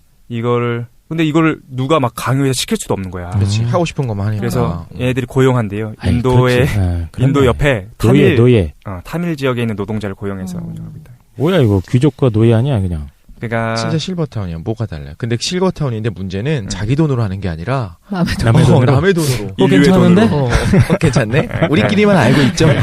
우리가. 그래서 어쨌든 여러 가지 문제점이 있지만 어쨌든 100년을 내다보고 하는 거니까 장기적인 관점에서 한번 도전해보는 시도군요, 그렇죠? 지켜볼 만한 필요는 있지 않겠는가. 뭐 디테일한 부분은 다르겠지만 오히려 한국이나 다른 그런 공동체가 많아요. 기독교뿐만 아니라 뭐 유대교에서의 기부처도 있고 오히려 한국에서 뭐 예수원이라든가 이런데 이제 대천덕 신부님 하시는 그건 좀 찾아보시면 많을 텐데 그러니까 그분은 대천덕 신부님. 네. 대천덕. 그분은 성공회 이제 이분도 약간 이름이 이상한데? 외국인이야. 그래요? 외국인입니다. 근데 그분은 이제 북한 문제에도 관심이 많고 굉장히 이제 칭찬받는 말하자면 일반적으로 사람들이 생각하는 그 개독이랑은 좀 많이 다른 분인데. 네. 소천하셨습니다. 근데 예수원이라든가 이런 공동체들이 있어요. 근데 저도 이제 디테일한 내용은 모르고 거기서 어떻게 운영되고 있는지 이런 건 잘 모르겠지만 여기서도 이제 노동을 중요하게 여기고 오히려 여긴 강제 노동이에요. 가면 일을 해야 돼. 탄광에 들어가고 막 그런 노동은 알지만 반드시 일을 해야 되고 일을 안 하면 일하는 것도 하나의 기도 같이 하나님과 어떤 대화하는 방법이 될 수 있다. 근로기준법 적용되고요. 거기까지 모르겠습니다. 아니 왜냐면 승가 공동체라든가 그러니까 우리 그 과거의 절에서도 그쵸, 스님들이 노동하는 거를 굉장히 중요하게 여겼잖아요. 자기 손으로 뭔가 하는 거에 대해서. 그러니까 지금 말씀하셨던 거는 그 이스라엘 키부츠 완전 유명하던데. 네, 거기도 완전한 이제 어떤 노동이 굉장히 중요하고 그것도 이제 시오니즘을 결합을 해보자. 그래서 당시 시작을 할 때는 이제 이스라엘이 이제 국가 같은 것들이 명확하게 이제 있지 않았을 때 떠돌던 그 사람들이 다시 돌아가자. 그래서 우리가 그 땅에서 우리 손으로 일하면서 해보자 이렇게 시작됐던 그런 운동들이 있는데 팔레스타인 애들 땅 뺏어가지고 너무 오래 지났어요. 저는 그거를 정말 지지하지 않습니다. 그러니까 한국 기독교에서는 굉장히 이제 유대인들을 좋아해요. 지금 왜요? 한국 기독교에서는 특히나 좋아해요. 보통 다른 기독교 돈이 많아서 그런가? 유대인들을요? 왜 좋아해요? 좀 모르겠어요. 이제 시조가 거기 있다라고 생각하는 것 같아요. 오히려 이제 그렇구나. 아예 기독교 문화권인 유럽에서는 오히려 유대인들을 별로 좋아하지 않았었던 옛날에. 과거에 좋아하지 않았었던 지금도 이제 팔레스타인이 하는 걸 보면 좀 많이 그런데 한국 기독교는 그것조차도 좀 어느 정도는 물론 잘못하고 있지만 그럴만하다. 유대인들을 예수를 죽인 장보인들이잖아요. 이라고 하면서 이제 서양에서는 굉장히 싫어했죠 사실. 계속 역사적으로 2000년 넘게. 지금은 좋아하는 이유는 유대 자본 때문에? 지금 서양이 좋아하는지는 잘 모르겠어요. 좋아하는지 모르겠고. 서양은 이제 그런 잘못된 역사를 많이 반성을 했죠. 그래서 오히려 반대급부로 이제는 그 나치 워낙 나쁜 짓을 지들이 다 했잖아. 서양 놈들이. 그 미안해서 20세기까지. 그렇죠. 좀 미안해서도 굉장히 크다고 봐요. 자기들이 반성을 많이 했어요. 미안해가지고 이제 우리 이렇게 팔레스타인 애들 공격하고 그래도 눈 감아주고. 좀 그런 것도 있고 이제 자본의 논리도 있다고 봐요. 제가 얘기하고 싶은 거는 오히려 오로벨보다 더 건강하게 돌아가고 있는 공동체가 분명히 있을 거라는 생각도 들어요. 근데 물론 우리가 정말 에어컨 빵빵한 곳에 살고 수세식 화장실 쓰고 굳은 일을 하지 않고 뭐 다 꾸미잖아요. 뭐 예를 들면 나는 나중에 책 저술 활동하고 싶어. 하고 싶은 것만 할 거야. 그거나 하면서 살 수 있는 그런 최소화하고. 그렇죠. 그거보다 오히려 어느 정도의 강제적인 약간 굳은 일까지도 해야 되지만 건강하게 돌아가는 공동체가 분명히 있을 거라는 생각은 들고요. 사실 예수원 조금 조사해봤는데. 그래요? 조사해봤어요. 대천덕 신부님 관련돼가지고 좀 뒷조사를 좀 해봤지. 무서워졌어. 어떤 세금을 탈세하나 봤는데 훌륭하신 분이야. 존경받는 분이. 굉장히 존경받는 분입니다. 실제로. 뭐 사입인가 생각했는데 그런 게 아니더라고요. 아니 저는 예수원 해서 벌써 느낌이 이상하지. 막 안수기도 한다고 막 애들 때리고. 죄송합니다. 우리 지난번에 얘기했었던 토지 공개념 있잖아요. 토지를 소유할 수 없다. 그러니까 약간 공적 소유를 좀 주장하시는 것 같아요. 그렇죠. 예, 맞습니다. 네. 강원도에 있는데 우리 놀러 갈 수 있어요. 실제 있어요? 예. 강원도에 지금 있어요. 갈 수 있습니다. 네. 가면 기도하고 노동하고 이런 것들을 하게 돼요. 가면 시킨대 노동을. 너 이거 해라. 필수는 아니에요. 필수. 그러니까 그래요? 아프다든가 그런 경우에는 면제될 수 있는데 그게 아니면 거기 있는 동안은 반드시 기도 활동 참여하고 노동을 해야 됩니다. 그렇죠. 딱 그래서 놀러 가잖아. 그러면 집을 지어라. 나. 기본적으로는 종교 공동체네요. 그렇죠. 기도 생활도 해야 되고 하니까 그렇죠. 맞아요. 그런데 이제 지난 시간 저희 이제 헨리 조지 얘기 나왔었잖아요. 그거 여기서 토지 공개념 얘기했던 헨리 조지. 이렇게 나와 있어요. 미국의 경제학자 헨리 조지의 경제학과 토지는 야훼 하나님의 것이므로 아주 사고 팔지 못한다는 레위기의 말씀에 근거하여 성서에서 말하는 경제 정의를 실천하고자 한다. 근데 사실 그게 예수원의 모토인가요? 네, 그렇게 나옵니다. 아예 헨리 조지 얘기가 나오네. 이거는 위키백과에서 찾은 거라서 홈페이지에서 있는 것들도 따로 있는데 홈페이지에는 이제 뭐 이거 굉장히 좀 심오한데 한번 읽어볼까요? 네네. 3가지 이제 예수원 공동체를 실험적으로 세웠다고 하고 있고요. 노동과 기도의 삶을 영위하며 기도의 실제적인 능력 여부를 실험해보는 실험실을 제공한다. 기도를 했을 때 그게 이루어지는지 한번 실험해보자. 뭐야 이거? 이런 표현들을 쓴다는 게 굉장히 좀 놀라운 것 같아요. 기도하자. 우리 그 중보 기도를 하자. 뭐 국가를 위해서 기도하자. 우리 이웃을 위해서 기도하자. 꼭 나를 위해서가 아니라 그러면서 실제로 그 기도가 이루어지는지, 뭐 북한 주민들을 위해서, 북한의 정권이 뭐 민주적인 정권이 되기 위해서 기도하고 표정이 안 좋아지고 있어. 증명됐네. 효과가 없다는 게. 와, 증명됐어. 이거 한번 확인해 보시고요. 또 뭐 이런 것들을 하고 또 신자 생활에 어떤 실험을 해보자. 3가지 실험해보자. 이게 홈페이지 나온 말이에요. 실험이란 말이. 기도, 하나님과 개인의 인격적인 관계, 기도를 한번 해보자. 그럼 우리 삶이 달라지는지 보자. 또 기독교 공동체 안에서 신자 상호 간의 관계, 그러니까 친교를 실험해보자. 같이 살면서 우리가 이렇게 친하게 지낼 수 있는지. 싸우고 먹고 장난 아니. 멱살 잡고 야, 네가 더 먹었네. 그렇지. 기독교 공동체와 기독교적 사회와의 관계, 선교가 되겠죠. 기독교인들이 나아가서 선교까지예요? 예수천국 부신주 이 선교 말고 좀 다른 종류의 어떤 관계, 그건 굉장히 공격적인 선교고. 뭐를 믿으십니까 이러는 걸로? 그런 것들이 있는지. 근데 기본 일과를 보면은 일과도 정해져 있어? 네, 기본 일과가 이제 홈페이지에 이렇게 나와 있어요. 예수원의 기본 일과는 노동이 기도요, 기도가 노동이다. 자본가의 논리 같아. 네가 열심히 일하면 너의 성공과 너의. 나 이거 어디서 본 것 같은데. 그러니까. 노예 12년 거기. 그러니까 계산 한번 들어볼게요. 미안합니다. 그래서 하루 3차례 예배와 노동을 중심으로 이루어지고 예배는 의무적인데 노동은 안 할 수도 있다. 그러니까 방문하는 사람. 그래? 방문자는 금식은 오히려 못 하고. 왜요? 뭐 그냥 못한대요. 거긴 그게 원칙이니까. 금식은 할 수 없고 기도하면서 예배하면서 이런 것들을 하고 기술적인 부분에 도움을 줄 수가 있어요. 그러니까 실제로 내가 노동을 하고 싶은데 예를 들면 전기 배선, 가전제품 수리, 보일러 수리, 목공, 문서 자료 입력 이렇게 나와 있는데 실제로 뭐 똥 푸는 것도 있을 수도 있고 그렇죠. 밭을 가는 것도 있을 수 있겠죠. 근데 그런 것들도 굉장히 필요한 거니까.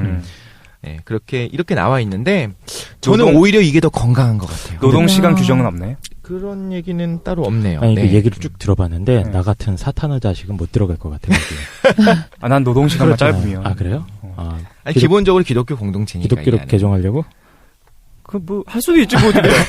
그런데 이거는 기독교 안에서 있는 거고, 당연하지만 기독교가 전혀 상관없는 그런 공동체들도 이렇게 건전한 공동체가 좀 있을 수 있다. 오로빌보다 건전한 것 같아요. 근데, 잘 생각해보면, 잘 생각해봐야 돼. 오로빌보다 건강하다고 얘기하는 거의 근거가 뭐냐면은, 걔들 돈을 지원받는다는 거예요, 외부로부터. 자급자족하지 못한다는 거죠. 오로빌이. 그죠?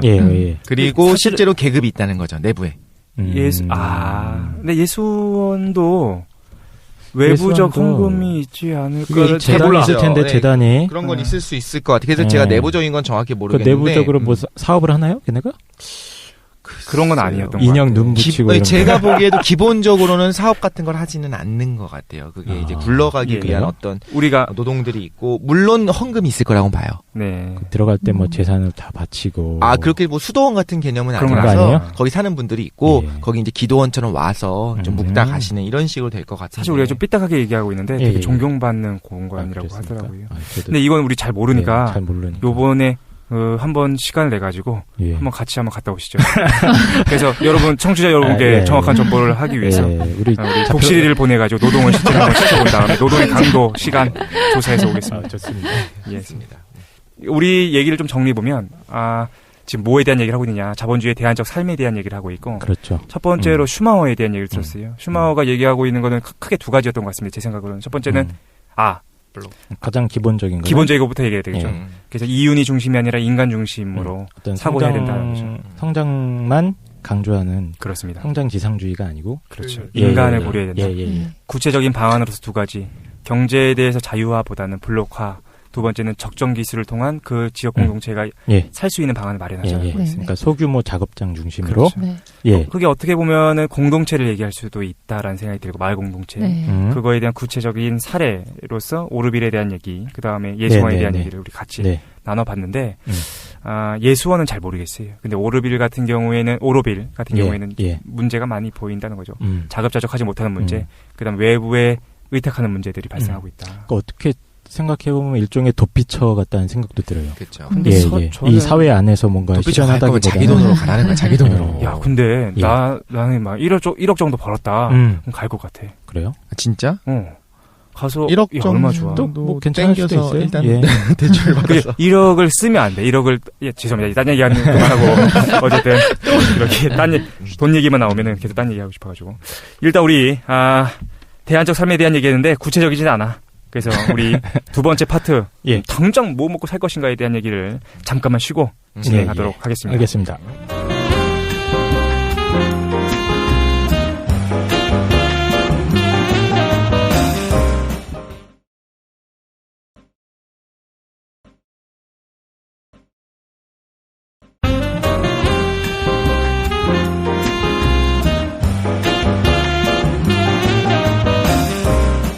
우리 잠깐 쉬었는데, 쉬는 동안, 이제, 독실이랑 김도인이, 오로빌에 대해서 갑자기 맹비난을 하는 거야. 야, 그게 뭐냐?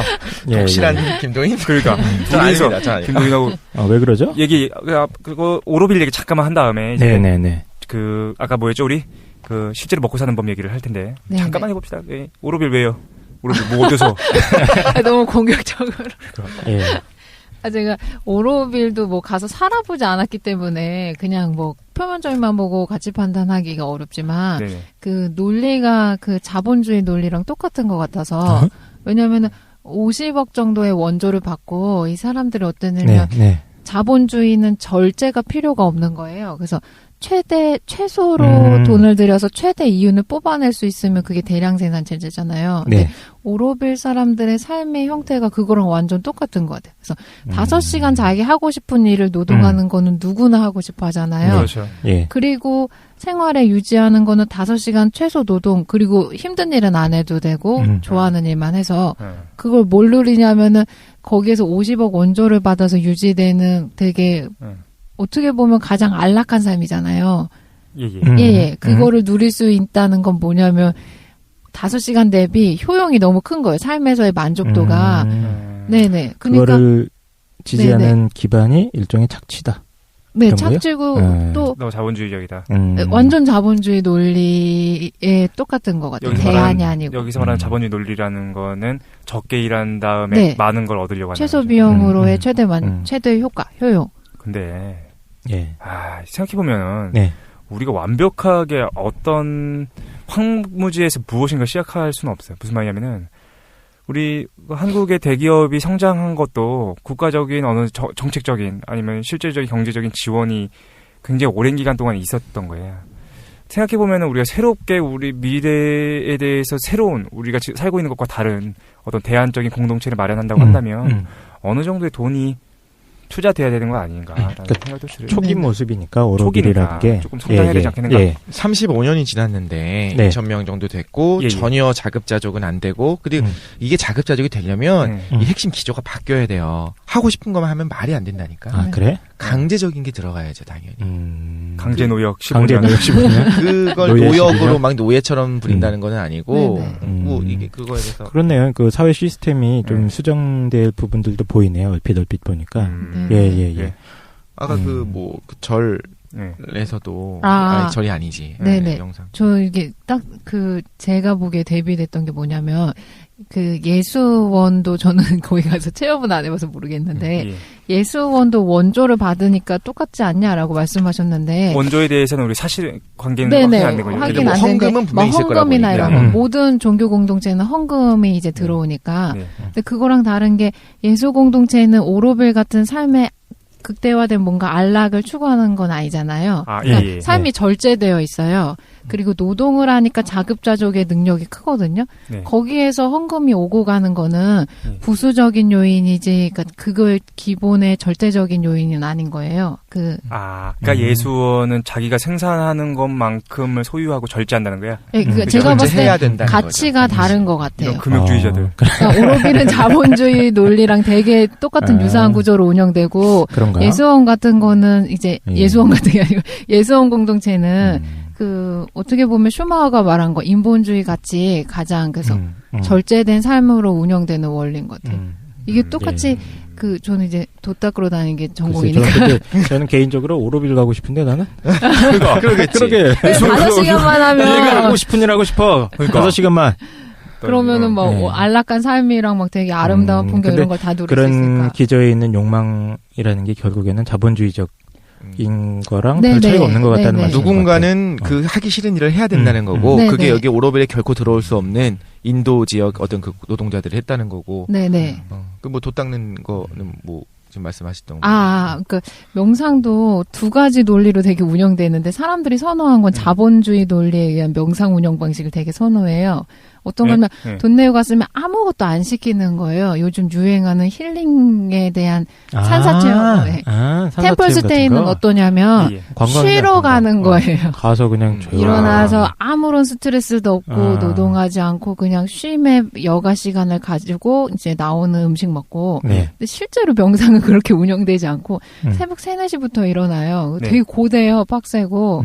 그러니까 되게 절제되고 되게 자기를 뭔가 극복하려는 그런 게 들어가는데 자본주의에서의 명상 도 닦는 시스템은 돈을 내면 자기가 그만큼의 효용을 얻고 가는 거예요. 되게 편한 건이든. 근데 궁금한 게 명상하러 가면 하루 일과가 어떻게 되나요? 그거 되게 빡세요. 합숙 훈련 같아. 너 해봤어? 아니 나는 공부는 해봤지. 스님들이 동한 거 서한 하한 거 해가지고 동한 거 뭐냐면 동기 합숙 훈련 이런 거야. 동기 합숙 훈련 학예 합숙 훈련 이런 거야. 동기 훈련, 학예 훈련 이런 거 같아요. 예. 아침 새벽 한 4시에 일어나네. 그때부터 계속 명상하고 거기서 졸잖아. 죽도로 후드로 패고. 그건 본 적 있어요. 막 그래요 진짜로.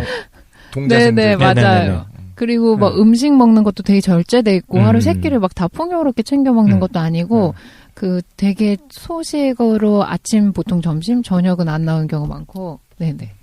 일단 근데 궁금해가지고 그러면 아침 일찍 일어나가지고 명상하고 밥 먹고 명상하고 밥 먹고 명상하고 밥 먹고 자고. 네, 그리고 노동을 같이 하는 데가 있고, 근데 실제로 수면 시간도 되게 적어요. 그래서 아까도 기도하는 거를 나왔는데 저는 그게 보통 이제 저는 종교인이 아니어서 모르겠는데 기도를 마음 편하게 우리가 잘 살게 해주세요, 북한 주민 잘 살게 해주세요 이렇게 쉽게 생각하실 수 있는데 실제로 명상도 사람들이 속 편하게 가가지고 쉬다 오는 거 아니냐 이렇게 말씀 많이 하시는데.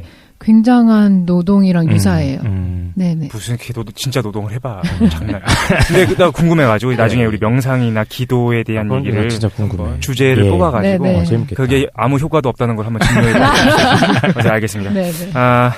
일단 오로빌에 대해서 불만이 많으신 거죠, 그죠? 너무 자본주의적이고 너무 어떤 효용을 최소로 투입해가지고 최대의 만족을 얻으려고 한다는 것 자체가 잘못된 거 아니냐. 굉장히 불편하더라고요. 저도 동의합니다. 이거 불가능해. 공동체 이거 다 실패합니다. 현실적으로는 아까 전에 처음 얘기했던 건데 자본주의 외에는 없다. 자본주의가 문제 많아도 그나마 잘 유지되는 거고. 당장 먹고 사는 방법. 그러니까 당장 먹고 살 수 있는 방법을 우리가 이 체제를 엎을 수는 없잖아. 오로빌로 튈 수도 없고 그러니까. 7천만 원도 없어 내가. 그러니까. 예수원 가게에는 기독교 신조가 아니야 내가. 어떻게 그러면? 그렇지. 자본주의를 떠날 수가 없어. 네. 그죠? 그래서 이 시스템 안에서 너희 같은 애들을 위해서 내가 친히 준비했습니다. 뭡니까? 당장 먹고 살 수 있는 방법. 네. 근데 아무것도 없어. 그러면 우리 주식으로 먹고 살. 못 들은 사람도 있을 것 같은데 주식이요? 주식 투자. 한번 얘기해 보세요. 예. 요건 이제 경험에서 이제 나오는 얘기를 좀 해야 될 텐데 당장 먹고 살 거. 근데 솔직히 취업해라. 취업 안 되는데 어떻게 할 거야? 그래서 잘하면 월 한 300에서 400 정도 나오겠죠, 그렇죠? 아니야, 내 조사해봤는데 오늘 나오나? 한국 2014년 기준으로 해가지고 평균 월급, 월 평균 근로자 한 명이 얻을 수 있는 월 평균 월급이 311만 원이야. 너무 높지 않아요? 월 평균이 전이죠, 세전인데. 근데 중요한 건 말도 안 되는 거죠, 그죠? 네. 근데 좀 너무 높은데? 중간값 내가 기억에는 200 중반인데. 잘 얘기했어. 예. 평균값을 보면 안 돼요. 왜냐면 1, 2억 받는 애들이 있잖아. 그러니까 평균값이 올라갈 수밖에 없어. 국회의원 재산 거 보면 정모 그렇게 되면 그렇죠. 평균 의미가 없습니다. 맞아요. 우리 이제 들으시는 분들 중에 수학 싫어하시는 분들이 있을 텐데 평균값이랑 중위값이 달라요. 그죠? 그러니까 평균값은 다 아시는 거죠, 그죠? 얘기 안 할게요. 그죠? 그러니까 중위 1등에서부터 100명까지 사람이 있다면은 중간에 50명은 얼마를 받는가? 딱 중간에 받는 사람. 한국에서 조사 안 해. 그렇죠. 중위값을 조사 안 하는 거예요. 그래서 이걸 뒤져봤는데 제가 뭐 찾은 건지 모르겠는데 2011년 거를 찾았어요. 2011년에 딱 중간에 있는 사람이 월급 187만 원. 그 정도야? 네, 그렇지. 그 정도야. 그게 현실이야, 사실은. 그지. 2014년 됐으니까 200만 원 정도를 받으면 내가 한국에서 중간이다라고 생각합니다. 그렇죠. 맞벌이를 하면 400 정도. 여러분들이 꿈꾸는 대기업 이런 것도 실제 고용 비율 보면 2% 3%대입니다. 그래 맞아. 되게 낮아요. 대기업이 그죠. 여러분들 지금 다 대기업 갈 수 있을 것 같죠? 못 갑니다. 5%라고 내가 알고 5% 안 됩니다, 지금. 우리도 못 갔어요. 보내주세요, 삼성. 다 비정규직들. 일단은 그런데 이걸로 어떻게 부자가 됩니까? 불가능하고. 어떻게 합니까, 그럼? 그러면 이제 주식을. 근데 은행에 넣어봤자 소용이 없는 거야. 그렇지. 우리가 고려해야 되는 건 뭐냐면은 투자 대비 수익률을 봐야 되는데. 그렇죠. 물가보다도 안 나오잖아. 어릴 때 이것저것 고민 많이 했어. 아까 사업도 하고 막 했잖아. 그러니까 근데 이제 주식에 원래는 꽤 오래전에 했어요. 개인 얘기를 좀 하면 주식에 무지랭이들이 너희들한테 내가 좀 하사해 주는 거야. 그러니까 감사합니다. 주식을 어릴 때 좀 시작했는데 다 실패했어요. 돈 투자하면 실패하고. 몇 년 정도 하셨어요? 시작한 거는 한 20대 중반에 시작할 것 같아요. 오래 했구나. 그래서 한 3, 4회 했는데 3회 정도를 망쳤어요. 투자 대표적으로 이제 망쳤다는 건 원금까지 까먹고 막 이런 거예요? 그렇죠. 원금 다 날리고 뭐 장난 다 날렸어요. 정말 어릴 때 그러니까 크진 않았죠. 그때 그러니까 대표적으로 배금속이라고 지금은 상장 폐지된 애가 있는데 그 배에서 사장 알고 있어요. 그게 뭐냐면은 제가 투자했던 그 배금속이 뭐로 유명했냐면은 지폐로 주면 동전으로 돌려준다. 이게 뭐야? 지폐를 투자잖아요. 그러면 그걸 동전으로 바꿔줘요. 동전으로 바꿔준다고. 그러니까 무슨 말인지 모르고 어쨌든 그런 얘기 있잖아요. 주식해서 1억 버는 방법은 2억으로 시작해라. 뭐 이런 거. 많이 들어봤어요. 그래서 어쨌든 실패를 많이 했는데 그래서 어떤 생각을 했냐면은 주식은 도저히 안 된다라는 생각을 했어요. 그리고 현실적으로 주식 투자를 해가지고 돈 버는 사람은 1%가 안 된다고 그러더라고요. 그래서 안 하고 있었는데 다시 그 쿠키런을 하고 있었는데 제가 게임 쿠키런을 막 하다가 최근에 쿠키런을 막 하다가 쿠키런이 원리는 단순하잖아요. 점프 뭐 슬라이딩밖에 없는데 이게 이상하게 안 될 것 같은데 하고 하면 할수록 이게 점점 많이 가는 거야. 그때 깨달았어요. 이게 주식이 안 될 것 같지만 이걸 하고 하면 내가 할 수 있겠구나. 약간 감정이에요 지금. 그래가지고 사이비 겨울에 제가 쉬게 됐어요. 그래서 겨울에 요거 쉬는 기간을 이용해가지고 진짜 한번 파보자. 그래서 자는 시간을 포함해가지고 24시간을 고민했습니다. 주식에 대해서 고민하다가 그게 다 찾아왔어. 공부도 하고 해가지고 이제 좀 궁금한 게 그거잖아요. 그래서 네가 돈 벌었냐니까 돈을 좀 벌었어요. 네네. 근데 이 얘기하면은 아무도 안 믿을 것 같아가지고 이제 팩트만 진짜 얘기하면 네네네. 믿어드릴게요. 그래서 일단 4개월 정도 했어. 4개월 정도 했는데 수익이 연 수익으로 환산해 보면 50% 정도 나왔어요. 네네네. 그러니까 이제 높은 거지. 50%고. 근데 사실 실제로 그 4개월 중에서 앞에 1개월은 연습을 했어요. 그래서 그때는 계속 잃었어요. 연습을 해보고 마지막 1개월은 투자하기에 좀 신물이 나가지고 돈을 빼는 기간이라서 실제 투자한 건 2개월인데 그러면은 실제로는 연수익이 100% 정도 났다. 계산은 자기 마음대로.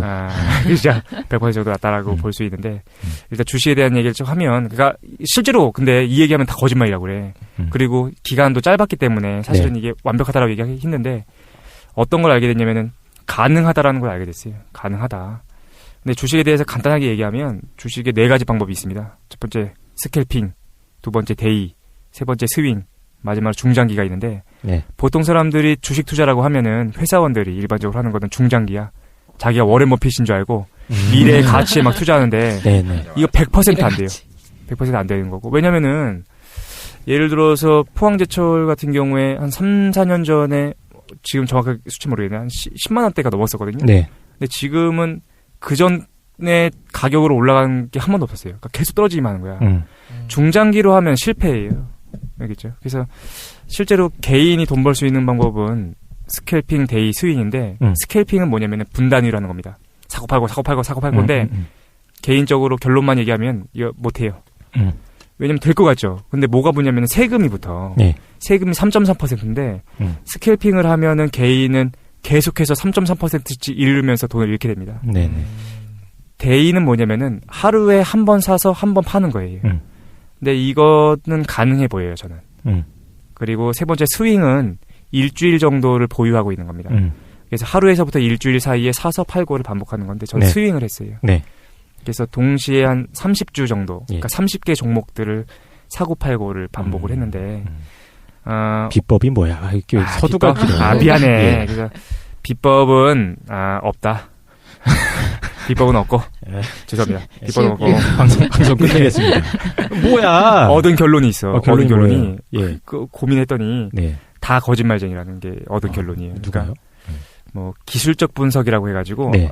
여러분 세 분은 관심이 절대 없을 텐데 뭐 볼린저 밴드, 뭐 스토캐스터, 뭐 그다음에 RSI, 뭐 캔들 뭐 이런 거 보는 사람들이 있는데 거짓말이에요. 그러니까 주식 전문가들의 어떤 분석 이런 그러니까 거? 맞는 거긴 한데 그 확률이에요. 네네. 그러니까 잘 맞을 확률이 틀릴 확률이 너무 크다라는 거죠. 그래요? 그리고 시중에 나와 있는 도서들이 있는데 이것들은 믿을 만한 게 못 된다라는 게 결론이에요. 그러니까 마치 될 것처럼 얘기하지만 실제로 그 조건대로 해보면 과거의 역사를 되짚어서 가격을 확인해보면 잃는 적이 발생하게 되고 손실이 발생한다는 거죠. 그리고 뭐 찌라시나 모모 스탁 그래가지고 나한테 한 달에 얼마를 주면은 내가 정보를 주겠다. 신탁해서. 이거는 그 스탁만 돈 법니다. 그러니까 실제로 개인들은 그걸 따라할 수가 없어요.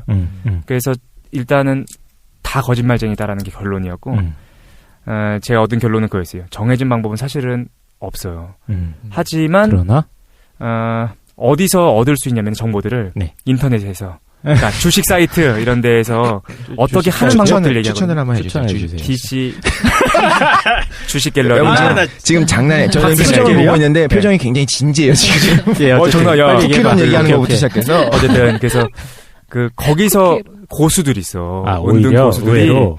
그러니까 질문하면 얘들이 얘기를 조금씩 해주거든요. 그것들을 종합하면 이게 맞는 얘기를 합니다. 그래서 눈빛이 결과적으로 감이 와요.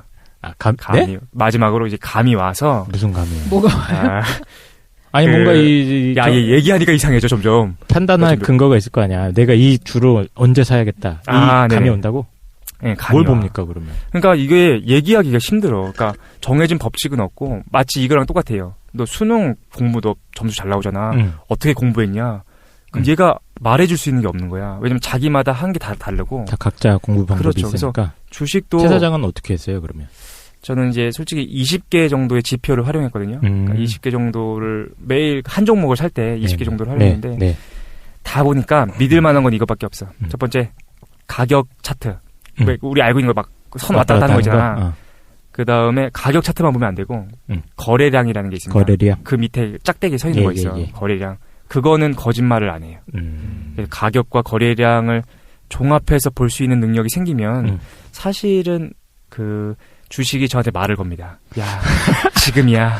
지금 네가 날 살 때야 이렇게 말을 걸어요. 어쨌든 가격 차트와 거래량을 보고 계속 이 모니터를 뚜렷하게 보고 있으면은 그러니까 감이 와 목소리가 들려요. 그죠? 그 다음에 이제 당신이 기독교만 사람이 있어 지금. 그래서 근데 기다림이 좀 필요해요.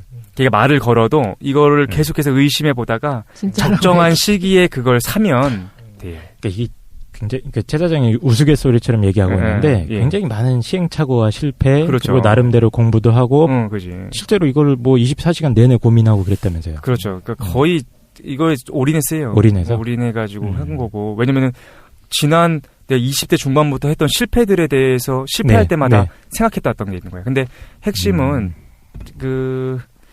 자기가 성급하게 굴지 않고 자기가 많이 기다리고 회의하면서 정보를 수집해서 사면은 사실 할 수 있다라는 생각이 들어요.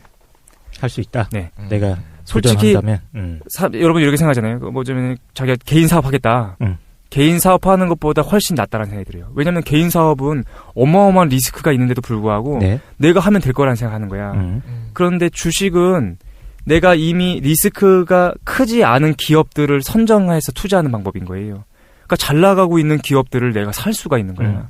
그래서 저는 개인 사업하는 것보다 차라리 주식 투자하는 것이 훨씬 안정적이다라는 생각이 드는데 왜 그럼 다 망하느냐? 유명합니까? 아무 준비도 안 하고 사는 거예요. 그러니까 내가 기업체를 하나 꾸리려고 해도 어마어마한 준비를 하고서 기업체를 꾸리는데 사람들은 주식은 너무 쉽게 산다는 거죠. 그러니까 망할 수밖에 없는 거예요. 지금 주식 투자하시는 분들을 집단 모욕으로 하시는 그게 아닌데 책을 몇 권을 읽고 그렇죠. 만약에 내가 한 종목을 살 때 마치 내가 진짜로 이 회사를 경영하겠다라는 생각을 갖고서 준비를 해가지고 그걸 사면 실패하기 어렵다는 거예요. 그런 생각을 하게 됐습니다. 이 얘기 괜히 해서 비난하는 목소리가 들려. 세 명이 지금 말을 잃었습니다. 그러니까 제가 한번 정리를 하겠습니다. 당장 뭘 먹고 살 것인가? 주식. 어떻게 알았느냐? 쿠키런을 하다 보니까 할 수 있겠다는 생각이 왔다. 할 수 있겠다는 생각이 들었고 그 필승 비법이 뭐냐? 감이다. 주식이 말을 건다. 씨발 말하기 힘들어. 씨발 감을 얘기하기 힘들어. 그래 진지하다는 거. 근데 자기는 땄거든. 도박판에 들어가서 한번 딴 사람들이 보통 이제 아니야 할만하다 이런 거 아니야. 초심자의 비기너스 럭이라고 하죠. 이건 아니에요. 계속 망했으니까. 결과적으로 땄다라는 게 중요한 게 아니라 이걸 하면서 뭘 얻었냐면은 가능하다는 가능성을 얻어가지고 사실은. 그러니까 개인 투자자들도 그만큼 시간과 노력을 투자를 하고 일종의 자기 개발이네요. 이것도 그 감을 익힌다는 거잖아요. 계속. 그렇죠. 그 추이를 계속 관찰하고 경험적인 데이터를 축적하면서 판단할 수 있는 눈이 생긴다면 가능하다. 그렇죠. 근데 왜 안 합니까? 최 사장 왜 그만뒀어요? 왜 그만뒀냐면은 좀 피폐해지가 뭐가 피폐해져요? 모니터만 보니까. 아니 200% 수익이라면 200%. 근데 정말로 하루 일과가 어떻게 되냐면은 하루 종일 모니터만 보고 있는 거예요. 그 정도로 올인을 원래 했어? 9시에 개장인데 그 정도 되니까 말이 들리지. 그러니까 9시에 개장인데 한 7시쯤 일어납니다. 그래서 이제 세계 정세 보고 뭘 봐야 되냐면은 근데 진짜 이렇게 하시더라고. 주식 투자하시는 분들 세계 정세를 보고 그런데도 많이 실패하기도 하고. 그다음에 이제 내가 샀던 주식들에 대한 신문 검색들을 다 했었어요. 그다음에 주식이 개장하기 전에 내가 살 것들을 결정한 다음에 개장하고 나서 사고 팔고를 계속 결정하는데 그 가격 지표를 계속 봐요. 그 가격이 변동되는 걸 계속 보고 있는 거야.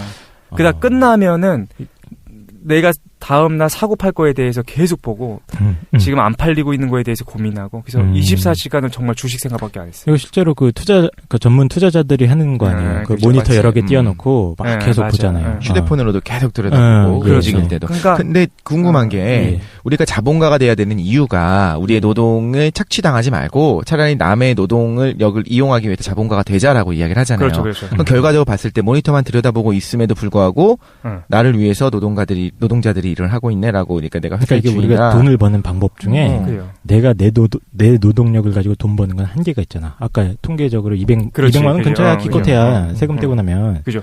근데 이게 노동이랑 뭐가 다르냐는 거죠. 오히려 리스크를 안고 하는 노동 아니에요. 그래서 개미의 경우에는. 그래서 그만뒀어요. 그래서 어떻게 되냐면은 24시간 하니까 정말로 사회적 관계에도 문제가 생기고 피폐해지는 거예요. 그러니까 우리 강 사장 나랑 통화했었잖아. 누가 전화를 안 받아 갑자기.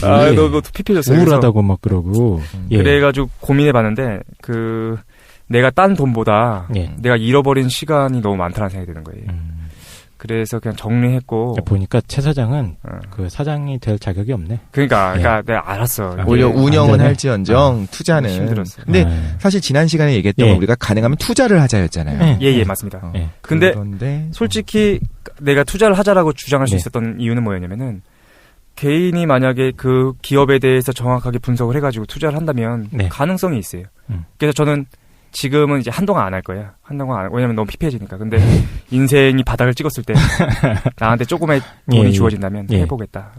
하나 궁금한 게 그러면 만약에 계속적으로 좀 피폐하지만 뭐 열심히 보약 먹어가면서 그걸 했으면 그 어느 정도는 꾸준하게 100%까지는 힘들지라도 한 30% 이상이 몇 년 이상 나왔을 자신이 있습니까? 예, 저는 자신 있어요. 제가 봤을 때는 중간에 오로빌로 간다 저거.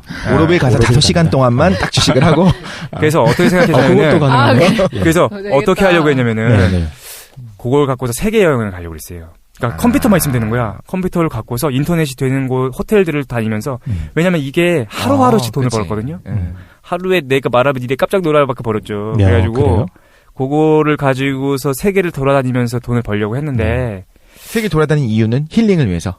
그렇죠. 내가 즐기면서 살면 완전 착취. 그러니까 그러려고 했는데 리스크를 감당하기에는 제 역량이 좀 부족해 보였어요. 그러니까 항상 불안한 거야. 불안하다. 그러니까 만약에 내가 아무리 종목을 잘 사도 세계 경제가 휘청하거나 코스피나 코스닥이 무너지기 시작하면은 장난 아닌 거예요. 이걸 미리 말해버리니까 또 할 말이 없어져 버려. 그죠. 그래서 질문 받는다. 얘기해봐라. 뭐 어떤 거 됐어요? 뭐 딱히 질문보다는 이것이 저희의 이게 공식 입장이 아니라는 걸 말씀을 드리고 싶고. 최 사장의 어떤 성공기, 한번 성공담을 들려드렸습니다. 성공담 한번 해봤어요. 근데 실제로 말씀드리고 싶은 건 따라하시는 분이 있을까봐 만약에 주식 투자 나도 해봐야 되겠다 생각이 드신 분이라고 한다면 섣불리 하면은 100% 망한다라는 생각이 들어요. 그러니까 제가 가능할 수 있었던 이유는 굉장히 오랜 기간 동안 실패를 했지. 경험이 있었고 그 다음에 시간이 허용됐어. 회사를 다니거나 그런 게 아니라 내가 놀 수 있는 기간이 주어졌기 때문에 그때를 최대한 활용했다는 거죠. 그래서 그렇게 준비하실 자신이 만약에 없으면은 어렵다. 사실상 그 DC의 은둔 고수들도 항상 연전연승하는 건 아니죠. 그렇습니다. 그렇겠죠. 그리고 내가 아까 뭐 연수익 100% 얘기하면 거짓말쟁이라고 그래요. 이건 사실 불가능한 거였고. 어쨌든 그렇습니다. 일반인들은 이것도 힘들다고요.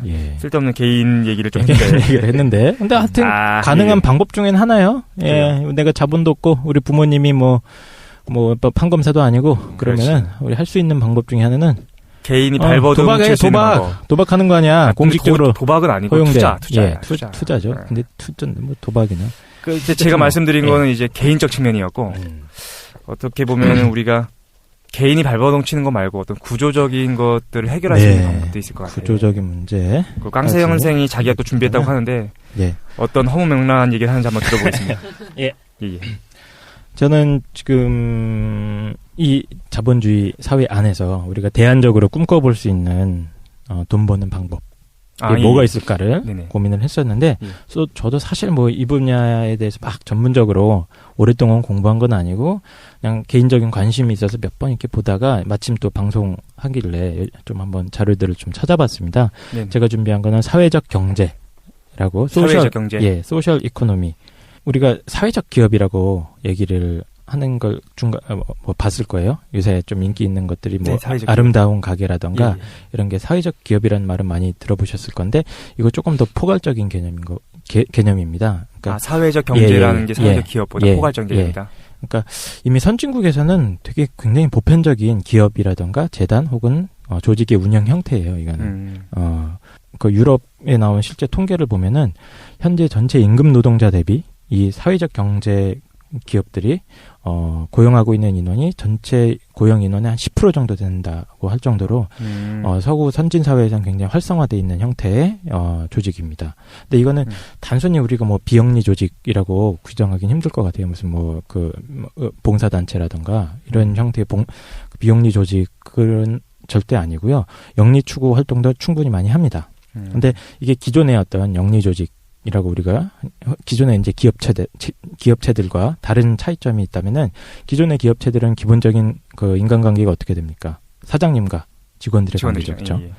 생산 수단을 가지고 있는 자본가 그리고 좀 빨갱이 말이겠지만 프롤레타리아 이렇게 사장님과 직원들의 관계고 사장님은 직원들한테 임금을 주면서 그 직원들을 시켜서 돈을 버는 거죠, 자기. 그렇죠. 그런 관계입니다. 네. 그래서 실질적으로 이 조직의 목표는 자기 그 기업체의 이윤을 극대화하는 것이고 그 이윤의 물론 수익이 직원들의 복지나 임금으로 분배가 되긴 하지만 가장 크게 이윤을 가져가는 사람들은 투자자 혹은 뭐 사장님, 그렇죠. 주식 투자자 이런 분들한테 이윤이 많이 배분이 되는 구조인 거죠, 그렇죠? 그러나 이 사회적 경제라는 거는 운영이나 분배 측면에서 기존 기업이랑 많은 차이점이 있습니다. 이 조직의 목적은 어떤 사장님이나 투자자의 이익이 아닙니다. 이윤 창출이 아니고 그 조직에 가담하는 모든 공동체 구성원들의 웰빙, 복지, 이윤 이거를 목표로 하는 겁니다. 사회적 경제가요? 사회적 기업이 아니라 사회적 경제라는 큰 틀이. 그렇습니다. 그래서 일단 거기서 나오는 이윤 같은 것도 공정하게 분배가 되고요. 그리고 거기에서 추진하는 사업들도 되도록이면은 공동체 전체의 복지라던가 이런 교육 뭐 이런 문제 쪽으로도 설사 이윤이 안 되더라도 그런 사업도 추진을 합니다. 그리고 제일 중요한 거는 이 안에서 이제 모든 구성원들이 1인 1표 민주적인 의사결정을 하게 되거든요. 그러니까 사회적 경제라는 기존의 기업체 같은 경우는 내가 지분이 20% 있으면 그만큼의 발언권을 갖잖아요. 근데 이건 안 그렇습니다. 내가 뭐 조합비를 2인분을 낸다고 해도 3인분을 낸다고 해도 그 의결권은 똑같아요. 무조건 1인 1표씩이에요. 무슨 말인지 알겠어요. 무슨 말인지 아시겠어요? 지금 국민 TV라고 지금 하는 그 인터넷 언론 매체가 있습니다. 그게 지금 이런 형태로 운영이 되고 있어요. 그래서 5만 원인가 내면은 그 한 주를 보유를 할 수 있습니다. 일종의 조합비인데 제가 2주를 살 수도 있어요, 거기서. 근데 그렇다고 해도 의결권은 똑같아요. 한 표만 가져옵니다, 저는. 무슨 말인지 이해가 되시나요? 그래서 이게 일반적인 형태로는 우리가 이제 뭐 여기 대학생 여러분들은 아마 생활협동조합 이런 거 대학 때 있었을 거예요. 각 대학별로 생협이 다 있습니다. 몰라. 학생회에서 운영하는 거기서 이제 그 학생들 식당이라던가 이런 거를 학생 회비를 모아가지고 그걸로 학생들을 위해서 싸게 음식이라던가 뭐 문구류라던가 이런 거로 영업을 하죠, 그렇죠? 몰라. 생활협동조합이라고 대학에 다 있어요. 난 몰랐어. 생협이 있습니다. 학생회에서 운영하는 거예요. 그냥 학생 회비를 걷어서 거기서 이제 일종의 유통업을 하는 거죠. 그러니까. 그래서 학생들을 위해서 물건을 더 싸게 공급해주는 형태. 그런 예를 들어드리는 겁니다. 지금. 그러니까 생활협동조합 같이 협동조합 같은 형태도 있고요. 아니면 아름다운 가게처럼 우리가 흔히 사회적 기업이라고 말하는 그런 형태도 있고 무슨 뭐 그냥 비영리 조직처럼 무슨 재단 뭐 이런 형태로도 현실적으로 우리가 많이 볼 수가 있습니다. 그래서 그 사회적 경제라는 거를 아주 그 핵심을 결론적으로 얘기를 해드리면은 일종의 동업 혹은 조합 시스템 같은 거예요. 그래서 여러 그 출자자들이 그 구성원들이 모여가지고 공동의 목적을 실현하기 위해서 자기가 가진 자본 많이도 안 내지. 많이 내봤자 몇백만 원 단위인데, 일단 자본을 내고, 아니면 자기가 가지고 있는 기술이라던가 지식 이런 것들을 총동원해가지고, 우리 공동체에 가장 필요한 거, 우리 공동체가 꼭 하고 싶은 거, 이런 거를 실현하기 위한 조직이라고 볼 수 있을 것 같습니다. 그러니까 이게 옛날부터도 우리 흔히 생각하면 개 있잖아요. 옛날에 개, 둘에. 기본적인, 맹목이 생각했어요. 개.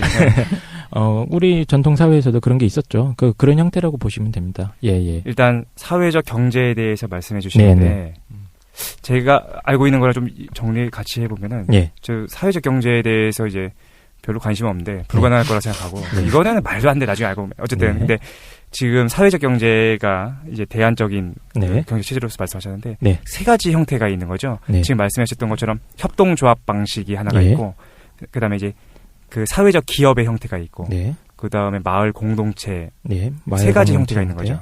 그러니까 지금 현상적으로 드러나는 거는 그런 세 가지 유형으로 구분도 가능할 것 같은데 기본 원리는 똑같습니다. 기본 원리는 그 공동체 구성원들끼리 모여서 자본을 출자해서 그걸 가지고 뭔가 사업을 벌이는 거예요. 근데 그 사업에 참여할 때 의사결정은 각자 민주적으로 1인 1표씩으로 하고 거기서 나오는 이윤이 있을 거 아닙니까? 그 이윤에 대한 분배도 공공 복리를 위해서 쓰고 개인들한테 공평하게 나눠주고 공평하게라는 건 출자한 거에 비례인가요? 아니면 1인? 아니요, 예. 똑같이 N빵 하는 거죠, N빵. 출자에 비례하지 않고요? 그것도 근데 그 규칙이 다를 정하기 나름이에요. 그런 것도. 의결권은 무조건 하나지만 그건 다를 수도 있겠네요. 예, 그리고 거기서 나온 이윤을 꼭 개인이 먹는 게 아니라 또 새로운 공동체 복지를 위해 또 사업을 벌이기도 합니다. 예. 그러니까 간단하게 얘기하면은 경제가 기본적으로 우리가 세 가지 요소가 있잖아요. 생산, 소비, 분배가 있는데 일단 생산, 소비, 분배를 공동체 이익에 맞게끔 한다는 거죠. 공동체 이익에 맞게 생산하고 공동체 이익에 맞게 소비하고 공동체 이익에 맞게 분배한다. 회사를 위해서. 그리고 그 주체, 운영하는 주체도 자기들이지. 그렇죠. 예. 이런 형태입니다. 근데 지금 들으시는 분이 사실은 저는 사회적 경제에 대해서 처음 들었을 때 이게 무슨 말인지 잘 몰랐거든요. 이게 뭘 얘기하는 건가 싶었는데 지금 청취하시는 분들도 이 사회적 경제가 잘 안 잡힐 수도 있는데 이유가 있어요. 사회적 경제를 정확하게 규정하기가 어려워. 왜냐면은 그 형태라는 것이 모인 사람들에 따라서 좀 달라질 수 규칙이 달라지기 때문에. 근데 어쨌든 핵심은 제가 생각할 때 단순한 핵심은 그건 것 같아요. 우리가 처음에 얘기했던 공산주의랑 유사해 보이는데 생산수단을 개인이 독점하는 것이 아니라 공동으로 소유하고서 공동으로 소비한다는 거죠. 그렇죠? 예. 빨갱이야 이거. 변형된 형태의 빨갱이. 실제로 선진국에서는 너무 활성화되어 있는 거고 우리나라도 성공적으로 운영되는 것들이 굉장히 많습니다. 아름다운 가게는 이제 많은 분들이 알고 계실 거고. 그렇죠. 뿐만 아니라 제가 지금 소개해드릴 사례는 성미산 마을 공동체라는 게 있어요. 성미산이요? 예, 성미산 마을 공동체. 예, 성산동 쪽에 있고. 성산동. 예. 이게 1994년에 이제 사실 그냥 어머님들이 자기 아기들 공동 육아를 목적으로 어린이집을 한번 만들어보자. 이래가지고 처음에 만들어진 겁니다. 성미산 마을 공동체. 그래서 자기들끼리 돈을 어느 정도 출자를 해가지고 장소도 마련을 하고 거기에 어린이집을 처음에 만든 거예요. 근데 이제 애들이 커가잖아요. 점점. 그리고 거기 어린이집에 관심을 보이는 주민들도 점점 늘어가니까 이게 사회 확장이 됩니다. 그래서 애들이 이제 초등학교 올라가니까 방과후 학교도 한번 만들어볼까? 학원같이 방과후 학교도 운영을 해보자. 아니면 애들이 이제 맞벌이 하는 부부도 많고 하니까 그러면 애들 밥 먹일 수 있는 먹거리 사업을 한번 해보자. 그래가지고 이제 그런 쪽 사업도 했습니다. 그래서 2001년도에 이게 결정적으로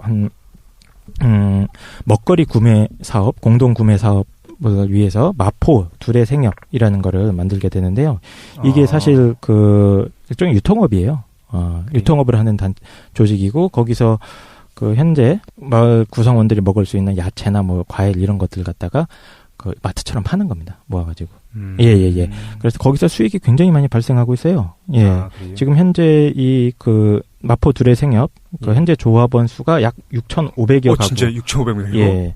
그리고요. 많네. 매출이 놀라지 마세요. 조그만 작은 게 그게 아니네. 예. 매출이 55억입니다. 순매출이. 그래요? 예. 직원은 60명. 그러면 오로빌 비슷하네. 예. 직원만 해도 거기서 나오는 직원만 해도 60명이 넘고요. 예, 생협에서만 일하는 동네 장난하는 것처럼 조그만 게 아니구나. 그러니까 이게 동네 장난하는 게 아니에요. 예. 그래서 지금은 이 마포 둘의 생협에서 안정적인 수익원이 창출이 되니까 이 사람들이 이제 이 수익을 배분하기도 하고 했겠지만 사업을 더 많이 벌여보자 해가지고 굉장히 많은 사업들을 벌이고 있습니다. 지금 보면은 공동육아를 위한 어린이집만 해도 4개, 공동육아를 위한 방과후 학교 1곳, 대안학교도 있고요. 대안학교는 인가를 못 받은 걸로. 예, 마을학원에서 무슨 택견, 무용 이런 것도 가르쳐 줍니다. 구성원들한테. 커졌군요. 예. 그런데 그거와 동일하게 성미산의 부동산 값이 어마어마하게 뛰었다고. 네, 실제로. 예. 그래서 이게 지금 서울시에서 성미산 마을 공동체를 굉장히 모범 사례로 지금 홍보도 많이 해주고 여기 많이 배우러 간다 그럽니다. 전국적으로. 그래요. 예. 이게 실제로 성공적이네. 예, 굉장히 성공적으로 운영되고 있는 사례죠, 이거는. 폐쇄적이진 않나요? 그러니까 많은 분들이 그럼 거기 이사 간 사람들은 어떻게 이렇게 할 것 같아요. 그냥 돈 내면 됩니다. 조합원 가입비만 내면은 누구나 가입할 수 있는 거예요. 그 대신에 거기 주민이 돼야 되죠. 그렇죠. 부동산값 올랐는데 오로빌처럼 자기가 돈을 주고 땅 사서 거기는 그러니까 그 지역 공동체들을 복지를 위한 단체예요. 거기는 철저하게. 예. 사실 사회적 경제에 대해서 우리가 이론적으로 얘기가 들어가면 저는 사실 반대하거든요. 사회적 경제라는 것은 사실 불가능해 보인다. 그러니까 개인적인 견해입니다. 불가능한 건가요? 아니면은 기존의 기업과 큰 다를 바가 없다. 되는 건가요? 불가능한 거 불가능하다. 그러니까 이윤 추구를 하는 다른 업체들이 있다라고 할 때 네. 사회적 기업의 그렇죠, 효율적인 측면에서 문제가 있다라고 생각해요. 그러니까 소규모는 가능한데 반론들이 여러 그렇지. 가지가 있어요. 예. 그러니까 인간 기본적으로 이론적으로 따진다면 인간 본성상 이게 과연 가능하겠냐 이거야. 인간이 이기적이고 그지. 그런데 그러니까 이게 사실 문제예요. 이 사회적 경제 이 체제가 잘 돌아가려면 제일 필요한 건 이겁니다. 이 구성원 중에 한 놈이 나를 벗겨먹고 도망갈 것 같다. 이런 의심이 있으면 안 돼. 그러니까 사회적 신뢰가 제일 중요한 겁니다. 이게 제대로 성립을 하려면은. 그러면 그렇죠? 사회적인 신뢰를 형성해내기 위해서 사실은 이거 사회적 경제 관련돼서 이제 논문을 쓰고서 책을 쓰신 분하고 좀 얘기를 해봤는데, 교육이 사회적 경제에서 핵심이 교육이 된다는 거예요. 그러니까 왜냐면은 아까 전에 방금 말씀하신 것처럼 서로에 대한 신뢰나 이런 것들을 형성해주기 위해서 끊임없이 교육을 시켜야 된다고 사회적 경제에서는 교육이 핵심이 된다라고 말씀하시는 부분이 있더라고요. 그러니까 저는 어떤 생각이 드냐면 이거 인위적이다라는 생각이 들어요. 근데 좀 반론을 생각을 해보면은 현대 기업 운영을 하고 하는데도 교육이 필요합니다. 자본주의적 기업을 운영을 하더라도 아예 경영학이라는 학문이 있잖아요. 그걸 공부해야 할 수 있는 겁니다. 그 특정한 영업을 하고 그 재무 관리하고 인사 관리하는 노하우들이 있잖아요. 어떤 조직이든지. 그거 공부를 해야 되는 겁니다. 그죠. 이념적 교육에 대한 비판하는. 그러니까 이념적 교육이라는 게 뭐냐면 이 공동체는 기존의 영리 조직과 다르다. 이거 교육하는 거예요. 이념이라고 특별하게 무슨 사회주의 사상을 마르크스 이게 아니고 나 그런 교육인 줄 알았는데 이 조직을 운영하기 위한 방법과 이념이 있겠죠. 공동의 목적이 있고 반정부적인 교육 그런 거 아니었어요? 그런 거 당연히 교육이 필요하죠. 왜냐하면 사람들이 모르니까. 필요하다고요? 이거 반정부적인 게 필요하다 지금 오해했는데 저는 반정부 세력입니다. 창을 열자. 어쨌든 그러니까 사회적 경제의 교육이 필요한 건 맞는데 사실 어떤 조직이든지 그걸 운영을 하려면 그 조직 구성원들이 그 조직이 어떻게 돌아가는지 어떤 원리에 따라 하는지 공부할 필요가 있다고 봐요. 그러니까 이념적 교육은 아니다라는 건가요? 그러니까 이게 이념이라고 해서 우리가 벌써 빨갱이 이런 얘기 자꾸 이제 들어올 것 같은데. 그러니까 그거 하려고. 물론 이제 그런 교육도 할 수도 있겠죠, 그렇죠? 근데 저는 기본적으로 그게 인위적이다 교육을 한다는 것 자체가 이게 불가능한 건데 저는 그렇게 생각하지 않아요. 경쟁력은 어떻습니까? 예를 들면 아름다운 가게에서 파는 어떤 먹거리들이 실제로 대기업에서 마트가 들어오는 것보다 경쟁력 부분에서 우리가 좀 해봐야 되는데 사실 현실적으로 아직 한국 사회에서는 이게 힘듭니다. 제일 큰 문제가 자금 조달이에요. 그렇죠.